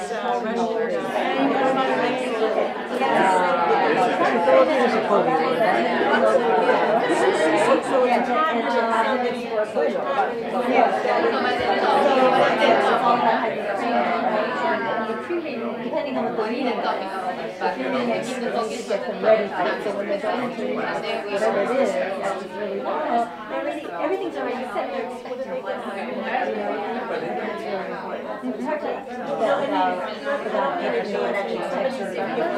but I like to say there was like diagram that you can also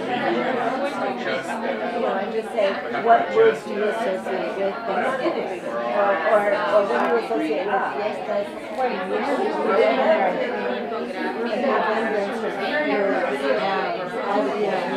all up so that the whole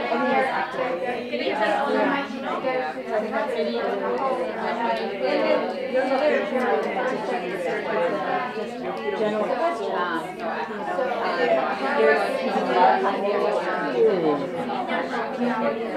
about that. In my country, yes and no. Yeah. So the kinds of things that are going to be discussed here, and yet it's a very input-driven thing. Just looking at conversations and reacting. Yes. Right? You know, it shows how I make those two.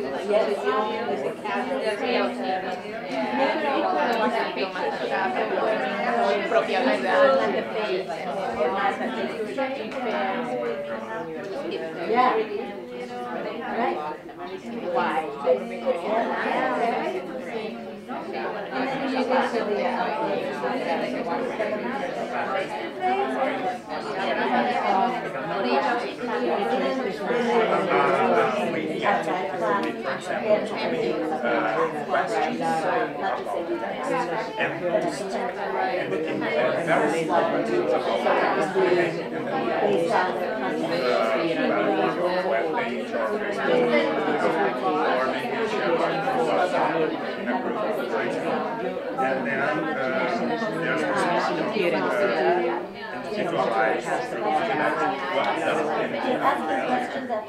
Pero esto será representación, podría ser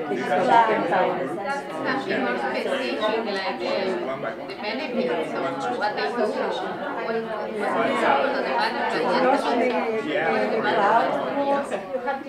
Looking for the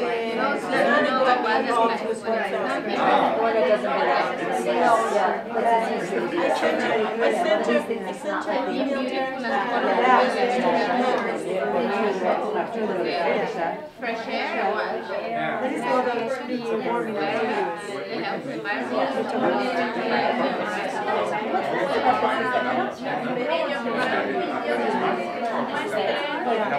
So they will give feedback, right? They come to the class, they will have to discuss the benefits of the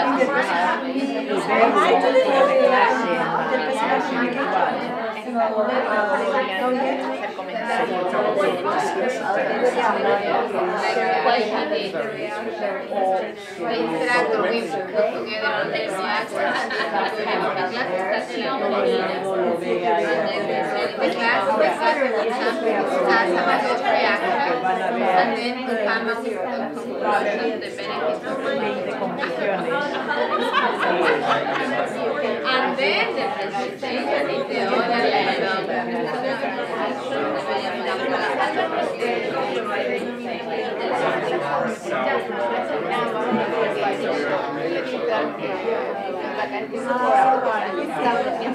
alguien a quien tenía que vencer y luego podían elegir entonces todo está garantizado que alguien se iba a ver, alguien estaba obligado a poner comentarios. So the first one we have discussion. No, at this point we can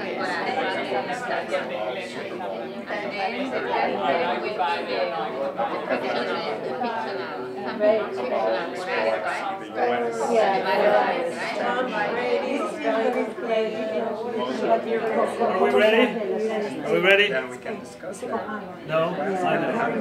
I know we're not ready, but that's okay. Prepare a presentation about That's okay. Let's talk.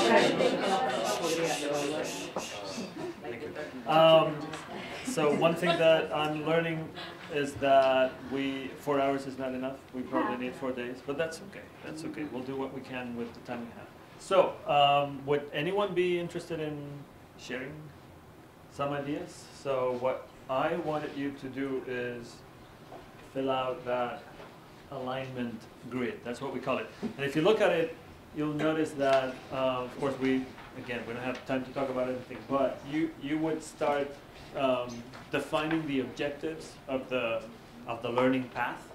What do you want your students to be able to do and know?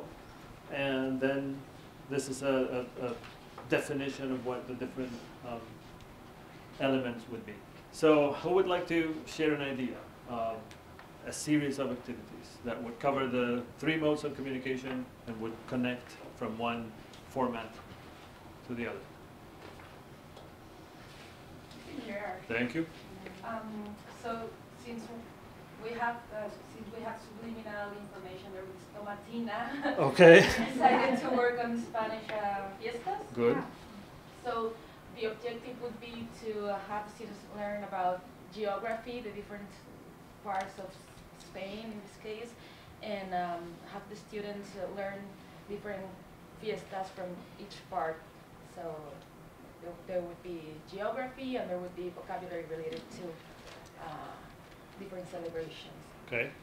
As for the first input, we thought that we could pick up videos from YouTube. One video of Latina would be one, maybe carnavales, in San Fermines. Actually, we thought that the pre-reading could be a San Fermin picture or running. So what is this going to be? And everyone knows what the conversation is going to lead us. Okay. And also, of course, like talk about like what students have in their own minds when it comes to San Fermin. Right. So, and then, so have the videos and create a visual comprehension, like handout in which like you ask about calendar, like when are these celebrations, what part of the year, in which season of the year are they celebrated, and what's their history. I mean, really Also, depending on the content that we have in the videos. The origin, if it's a religious thing, if it's a, Okay. I think it's a lot of cultural things to work out there. So you would have them provide some basic information about the festival, like what, when, why, how, right? Yeah. So it can be as basic as that. Fill out the following chart with basic information about this video that you just saw. What, when, how, and why. What is it? When does it happen? How and why do they celebrate the way they celebrate? Okay, good. What And, else? Then I guess next day in class, the way they related to their videos, like personally, like have the students get in pairs, since it's more of like an English, maybe situation, and what is your favorite celebration? If you had to choose fiesta, where would you go and why? So I'm more into costumes, and I would go to Cadiz. I like to dress up. So have the students like talk about their own feelings about. I mean, I'm not into bullfighting. I mean, like I'm a person who defends the animals. So have the students like talk about themselves in pairs reflected in the content in relation to the different fiestas. Okay. And then have this like share the information in the class, like maybe have a graphic and start writing diagrams and like connecting ideas that the students are like coming up with. And as for and then the comparison, I think it's clear at this point. We can ask them about what are the celebrations in your country. So have the students again getting in pairs, bigger groups now. Sorry. And come up with a PowerPoint in which they talk about a specific celebration in their American map. So this is something that we do here, this is something that we do there, and present that like with a Prezi or. Okay. Okay. So we're building the sequence around a common theme, which is festivals or celebrations. We are incorporating the 3 modes of communication. We are going back to the idea of the 5 C's. We're doing comparisons. We're doing communities, probably. If you talk about festivals, we're doing communication, of course. We can do connections fairly easily. So, you know, all the ingredients of the IPA that I showed you initially would be there. Of course, like we said, you would have to create some provide some scaffolding for your students to be able to do some of those things when you're not there. And I mentioned a minute ago how to, particularly for the interpretive phase, how important it is to provide the necessary scaffolding for students to be able to handle access to that input independently when you're not there. And I was not connected to the internet, but I think I am now. So I want to show you. Are you familiar with TED? Okay, this is a great tool to use if you, let me make this a little smaller. Okay, if you want to create a lesson around video, okay? And I'll summarize how it works rather than show you going through all the steps. This allows you to take any video from a TED Talk or from YouTube, which means any video, really, and create a lesson around it. So basically what you do is when you click on, well, you have to log in and create an account. It's free. When you click on create a lesson, it'll give you a search window where you type in a word and it gives you all the hits that it gets from YouTube, right? So you type Pamplona or running of the bulls, and it comes up with 125,000 videos about the running of the bulls. And you select one. That's the video that you want your students to work with. And then the next step is you create activities associated with that video. You create a lesson. And you can create multiple choice activities, or you can create open-ended activities, questions, right? So you design a number of questions that can lead your students from basic idea comprehension to more sophisticated kind of inferences and deeper comprehension of the text. Yes? That's a question. Is there, the videos are multi-languages or not? YouTube, it's YouTube, Okay. so you can find anything you want. Well, we don't have time right now, but I could show you a lesson that I created using a Spanish video. What I did was I wanted to use a TV commercial. So I typed in anuncio, the word anuncio in Spanish, and it gave me, I don't know how many hits, but probably 1 million hits with commercials from Spanish TV. And I took one that was 2 minutes long, and I designed a series of questions based on the video. That's useful if your students are engaging with the input when you're not there, and you want to, again, provide that kind of support. You give them some questions that force them to focus on the general meaning of the text, and you progressively move to more specific comprehension, more from literal to non-literal comprehension of the text. And that's easy to do. And you create the lesson, it generates a link that you can share with your students or post. If you have a learning management system that you use, you can post it there. When you go back to TED Ed, it shows you who has completed the activity. You click on it, you see it, it's wonderful. Easy to use, free, great activity, great tool to use for these types of activities. Okay. Can I just ask you a very simple question? Yes. What is C1 and C2 on your... Oh, culture 1 and culture 2, I'm sorry. You mean your original culture? Yes. C1 and C2 as a parallel to L1 and L2. So L1 first language, L2 second language. C1 your own first culture, C2 the target culture, as they call it. Okay. Moving towards the end of the presentation today, I wanted to talk about assessment. Okay. And I think this is important because if you change the way you teach, if you modify your delivery system, if you're not teaching in a traditional face-to-face format all the time, you should logically also modify the way you test, right? You test the way you teach the way you test. Well, how is it? How does it work? You test the way you teach. You test the way you teach. So if you change the way you teach, you change the way you test. So in my particular personal experience, we went through that. It was kind of a painful process in the beginning to figure out why the testing was not working for the hybrid courses that we had just designed, until it dawned on me. We're doing something, we're modifying the way we teach and students learn, but we haven't changed the way we test them. So we changed it, and now it works a lot better. We now do what I call project-based assessment. Instead of giving our students a sit-down and paper and pencil kind of test at the end of a unit, we test them as we go.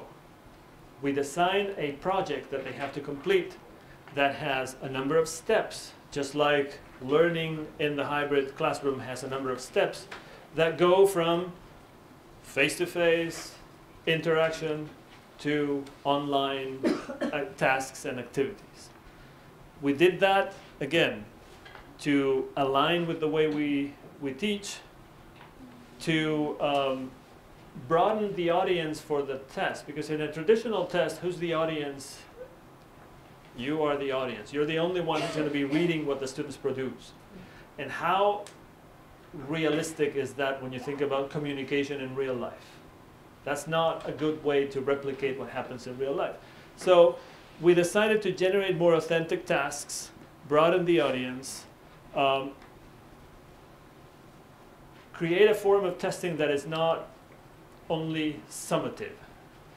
So it's not a test that we do at the end of the unit or the lesson. and then it's done, let's move on, let's do something else. But formative in the sense that you receive feedback along the process that helps you improve.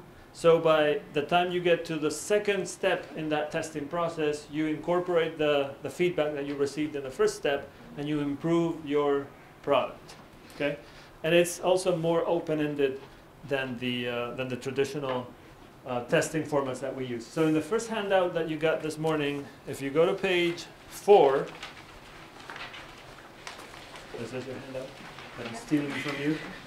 If you go to page 4, you'll see an example of one of those projects that we use in our first year Spanish courses. And it's called Feria de Turismo. See it there? And it has a description of what we do. And basically, I'll summarize it for you.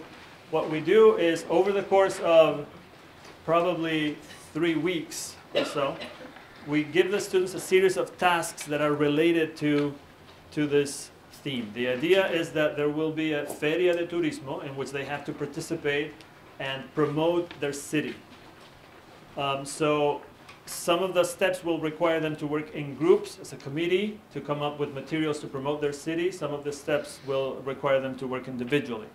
So they basically have to first come up with a proposal for a city that they want to promote, and they have to write a brief description of explanation of what they want to do and why. Submit it to the mayor of the city, which happens to be you, the instructor. Then they come up with a survey that they distribute to their classmates to find out what types of things they might be interested in doing when they visit a city. Then they get an email from a member of the Hispano Travel Council, Violeta Guzman, who's coming to visit your city, and you are communicating with her and planning her visit, and you give them some ideas of things that she should do or not do. Then they have to create a brochure advertising the city, and then do a presentation in front of the class or videotaped. Before the presentation, they have to hand out the brochure to the class. And then they all have to watch presentations of their classmates. If you do it online, that's pretty easy to do. You can assign students a number of presentations that they have to watch. And critique, they get a form that they use to critique the presentation. And then finally, they write a review where they identify their favorite cities, look at the brochure, and write a review explaining what they like or don't like about the brochure and what they suggest, what changes they suggest, if any. So that's a basic summary of what they have to do. It's a series of steps that happen throughout the course of maybe 3 weeks or so. As I said, they get feedback along the way from step number 1, where they propose what city they're going to advertise, to when they create the survey, everything they're getting feedback. Sometimes they're getting feedback from the instructor, sometimes they're getting feedback from the students. We're broadening the audience. You're not the only one who's going to be reading this. You're creating a kind of an authentic purpose. You're giving them feedback along the way that they can incorporate to improve on the next step of the process. It's a lot more open-ended. There's no right or wrong way to complete this. And it replicates what happens during the course of the semester, because this is what they're doing in class anyway. In fact, these are activities that are part of their daily lessons. They're not, so testing is not a separate event. Testing becomes part of teaching, which is the way it should be. You're assessing as they're learning. So that's how we assess. We don't do regular, sit down, 1 hour, answer these questions type of exams. We do this. Every step along the way comes with a detailed rubric. So I'm not trying to convince you that this is an easier way to test than the traditional way. It requires more work. Is it a FANA project or? It happens at the end. After every 2 chapters, we do one of these, which is related to the topic of the chapters in some way. And this is where we talk about traveling, and leisure and those kinds of things. And at the end of 2 chapters, we do one of these. But we don't do traditional tests, traditional exams anymore. Yes? Are there multiple sections? Like, do you have a course? With Yes. So, and all the sections are structured in the same way? All of them do the same thing. Yes. Yeah. And some of these things, and I think it's indicated there, some of these things are individual work. So the students get an individual grade for some of these things. Other things they get a group grade. And you know, the different activities have different ways, and you come up with a final grade for the project. Yes? So this is for intermediate students? This is for second semester, first year, second semester students. Yes? And how do you integrate language structure within these? Okay, good question. I knew that someone was going to ask that question. Thank you. Thank you for asking. Structure. How do you integrate language structure into something like this? I mean, it's a lot easier to say, you know, change these sentences to the past if I want to know if you're able to do past than it is with an open-ended task like this. But the way you design the task requires you to do certain things with the language that allow you to measure whether or not they're able to do that, right? So if you wanted to do past, you could say, you have visited that city, give me an account of what you did while you were there. Yeah, something like that, yes. Do they, where does the input come from? I'm sorry? Where does the input, I mean, is the grammar given as an input? Yeah, of course. Okay. So we still, of course, there's still grammar involved, maybe taught in a different way. Not in the traditional, you know, isolated way, this is grammar, and now let's see if you can use that grammar too. So in a more integrated way. But there's also, as part of the syllabus of the course, there are specific linguistic outcomes. Yeah, so you want students to be able to use the present and then the past and, you know, noun, adjective, agreement, and all those kinds of things that they will need in order to do these things. Yes, yeah. And it's not a textbook-driven course. You design the materials, so somebody would design the materials for all the sections. That's what I gathered from. Yes. So these are designed by us. We have a textbook that we follow, but we don't follow the testing materials that come with the textbook. We change that, and we adapt the textbook to our teaching format as well. Okay. So I have a few more minutes to talk about the broad picture, the big question, which is course design, right? So everything that we talked about today are, you know, to some extent the nitty-gritty details of teaching a blended course. And how do you go about integrating the two formats, and what do you do with the different modes of communication, and so on and so forth. But of course, when you make the decision to go blended or hybrid, you have to start with the big picture, with the big questions. Course design. What do you do when you design a course? We want to look at it following the idea of what's called background design. I'm sorry, backward design. I said backward. Backward design, which goes back to Fink's model of course design, which, if you look at it, starts with what he calls situational factors, and then goes to teaching and learning activities, feedback and assessment, and learning goals. So the idea is that you have learning goals that you want to accomplish with your course. So when you design a course, say you're talking about first year French, what do I want my students to be able to accomplish at the end of the year? Those are your learning goals. How do I get them there? What kinds of learning experiences, teaching and learning experiences need to happen in order for my students to get to that learning goal? And how am I going to be able to measure whether or not they're there? So what kind of assessment am I going to use to determine whether or not they're meeting those goals? And what kind of feedback do I give them? And all of that under the context of your particular situational factors. And this relates to, this is very important, it relates to things like, who are the students? What are their goals? What are the goals of the program? where is this course situated within a curriculum?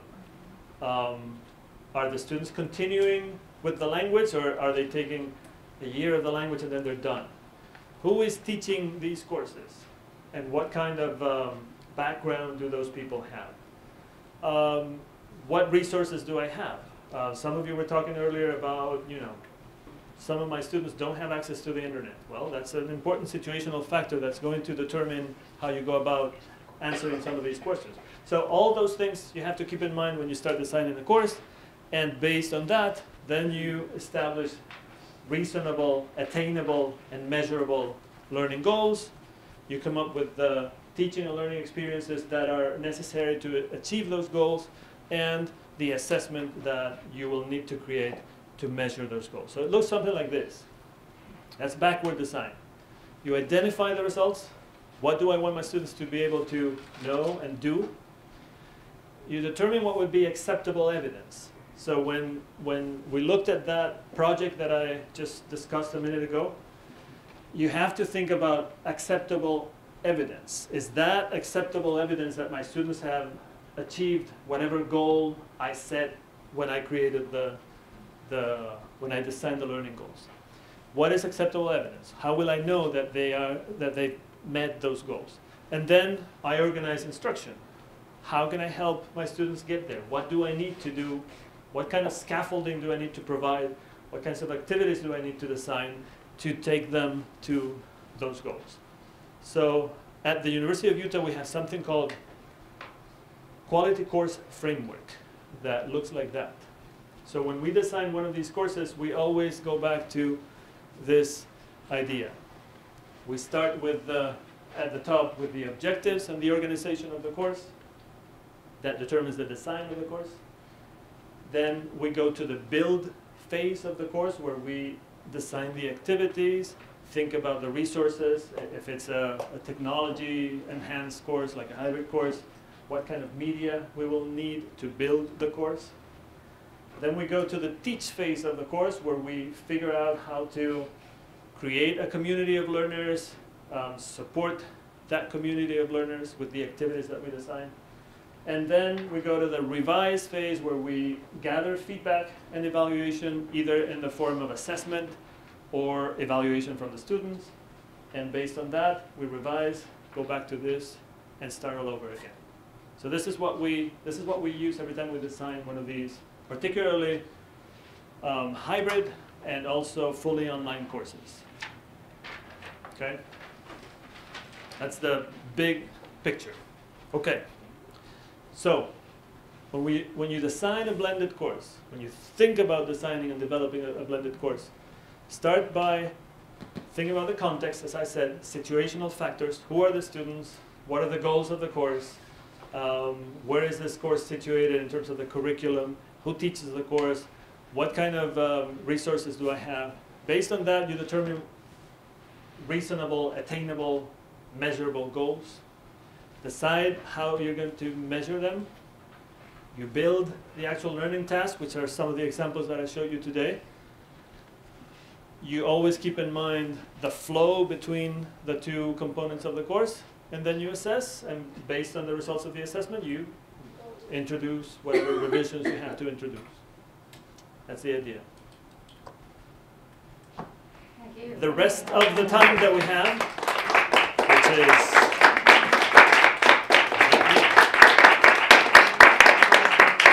so I was instructed to leave some time for questions, and then an evaluation that you're going to have to fill out for the Observatorio. So I'm happy to answer any questions that you may have in the next 15 minutes or so.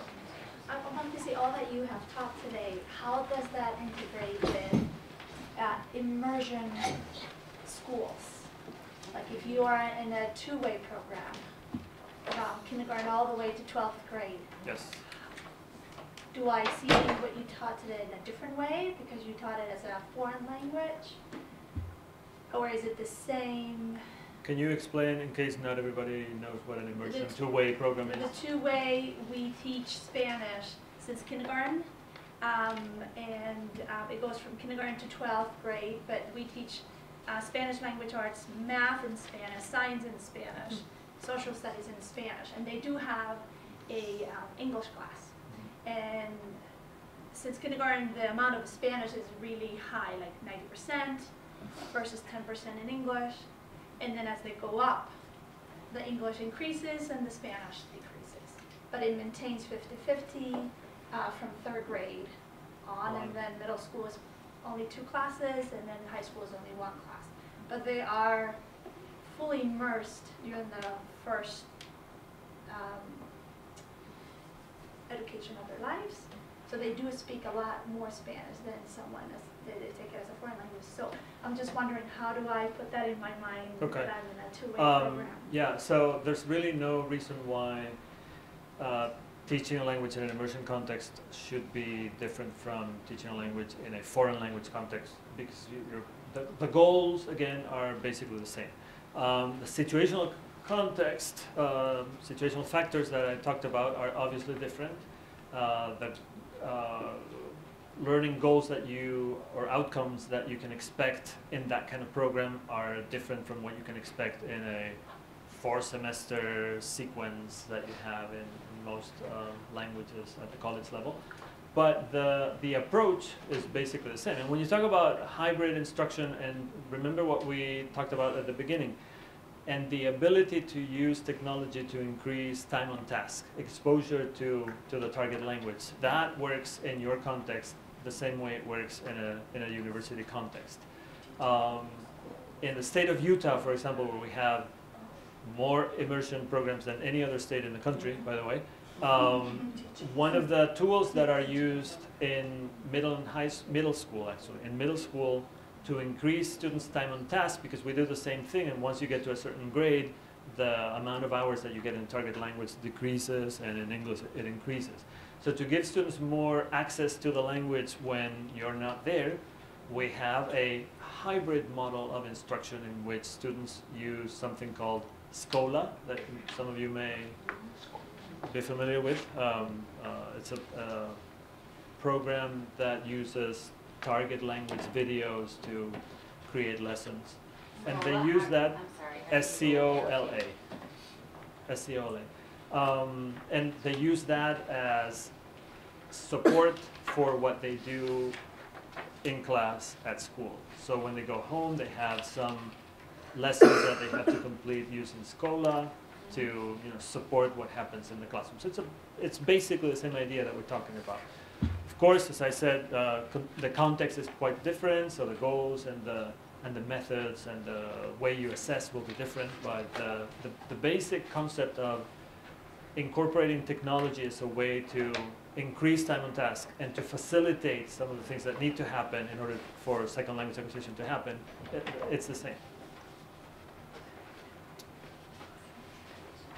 In fact, now that you mentioned that, one of the things that the state of Utah is doing with the immersion programs is once students get to the 9th grade, they take the AP exam. I'm assuming you're familiar with AP. So they take the AP exam in Spanish or French or Chinese or Portuguese or German, whatever it is that they're studying. And if they pass the AP with a 3 or higher, then they will be taking some courses that are offered by the universities for high school students in the immersion programs, specifically designed for them, that are taught in a blended format like this. So it's blended instruction, just like we talked about today. Yes? Yeah, I was wondering about the project-based assessment. When they do the work, let's say the visitor email, do they do that in class? Because no. I'm thinking, if they do the writing somewhere else, how do you as an instructor make sure that it was themselves that did that and not somebody else? Good question, and that's a question that comes up all the time. Yeah. If that was the only evidence of writing that you have from the students, that would be a problem. But you have plenty of other evidence, so that is a small part of their final grade for that project. So even if they cheated on that, it's not going to help them that much. Yeah. And they learn that pretty soon. That they may have their roommate who happens to be from Puerto Rico write the email, but that's going to have a minimal effect on their final grade, really. Yeah, they can cheat, yes. They can cheat in class too. They do, in fact. I'm from Spain, I know that. Lots of experience with that. More questions or comments? Yes. What is, I was talking to Stacy, once you start the process from, changing, what is a reasonable expectation in terms of the time and the team that you have to have in order to, switch a traditional program? That I think that most of us by now have already done some of these things, Yes. but not with maybe the detail or the integration of all the components that you're presenting. Yes. So any strategic advice Yes. in terms of Okay. the process? Besides, Besides as a consultant. Yes. Okay. The beginning's tough. So you're right. Most people are already doing some or sometimes even a lot of this. The big step is making it institutionalized. As I said in the beginning, when you have a portion of the time institutionally defined, that is substituting online work with or face-to-face work with online work. That's the big leap of faith that you have to take. It requires buy-in at both ends of the spectrum, from your administration at the departmental level or maybe college level, and from the ground level, the instructors who are going to be teaching those courses. It requires buy-in. Students not so much, because students come and go. So the first year that we introduced this, we had students in second year who went through first year in a traditional model, and now we have students in first year in a hybrid model. The second year, nobody knew that there was anything other than a hybrid model. Right? It's the way it is, and nobody questions anything. So for the students, it's not a big deal. If you were going fully online, then you might see some resistance from some students.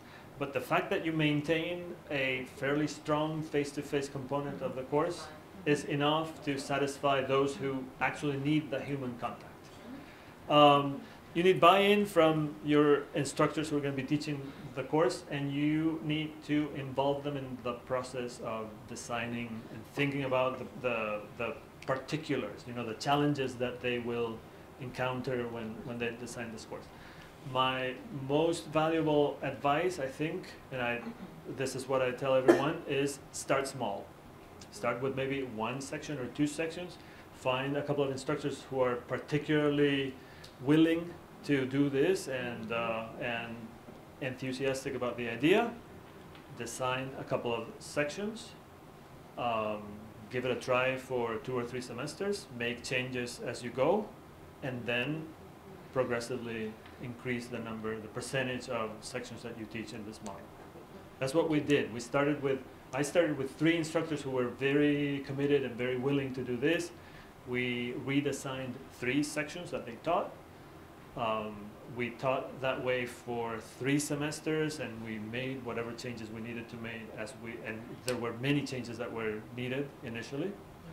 And then once we had a stable model, then we exported it to the rest of the program in Spanish, and then the same model was exported to German and Chinese, and now we have it in second year Spanish as well. So it takes patience and buy-in from both ends. Anything else? Your textbook? The textbook that we use? It doesn't really matter. No, but I mean, don't you have The online component. Oh, online- yes. Yes. Yes, Are you writing a hybrid textbook, right? yeah. for Spanish? There's one. That is the online component is a key. There's one coming up, but it doesn't. Yeah, it doesn't really matter. You need a textbook that has a good online component. Yes, you need a program. Textbooks are not textbooks anymore. They're called programs, and they come with all kinds of components. So you have to have one that has a robust, well-functioning online component, and then look at it and see how you can adapt that to your needs. But it doesn't really matter. In most of the languages that all of you, except for Arabic perhaps, There are lots of options out there of good materials that you can adapt to something like this. Anything else? Yes? How many times a week do most of these classes meet, have that face-to-face contact? And what is the average enrollment? Okay, so in our case, they meet 2 days face-to-face, and then we have 2 virtual days, because they're 4 credit hour courses. So we split it in half and do half of it face-to-face, half of it online. Average enrollment, we capped them at 25, which is high. I know. It used to be worse. But average enrollment, I would say, varies from language to language. I would say about 20 or so. Yeah. And with 20, it's doable. If it's a little smaller, even better. Any other questions?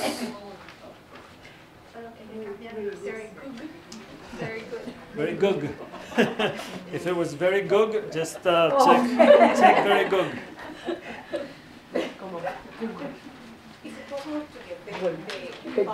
Yes, yes, I will provide a PDF of the PowerPoint presentation if anyone wants it. I'm sure you can contact the Observatorio and they'll email it to you. I don't know if I should. I will collect them. Okay, yes. yeah. So when you're done with them, please have them to me. We really appreciate your feedback. Any other questions? Do you have a website for the research center? Is there a website? Yes, L2Track. If you Google this, oops, no, this doesn't work. Let's see if this works. They have a newsletter. If you Google that, it'll take you there.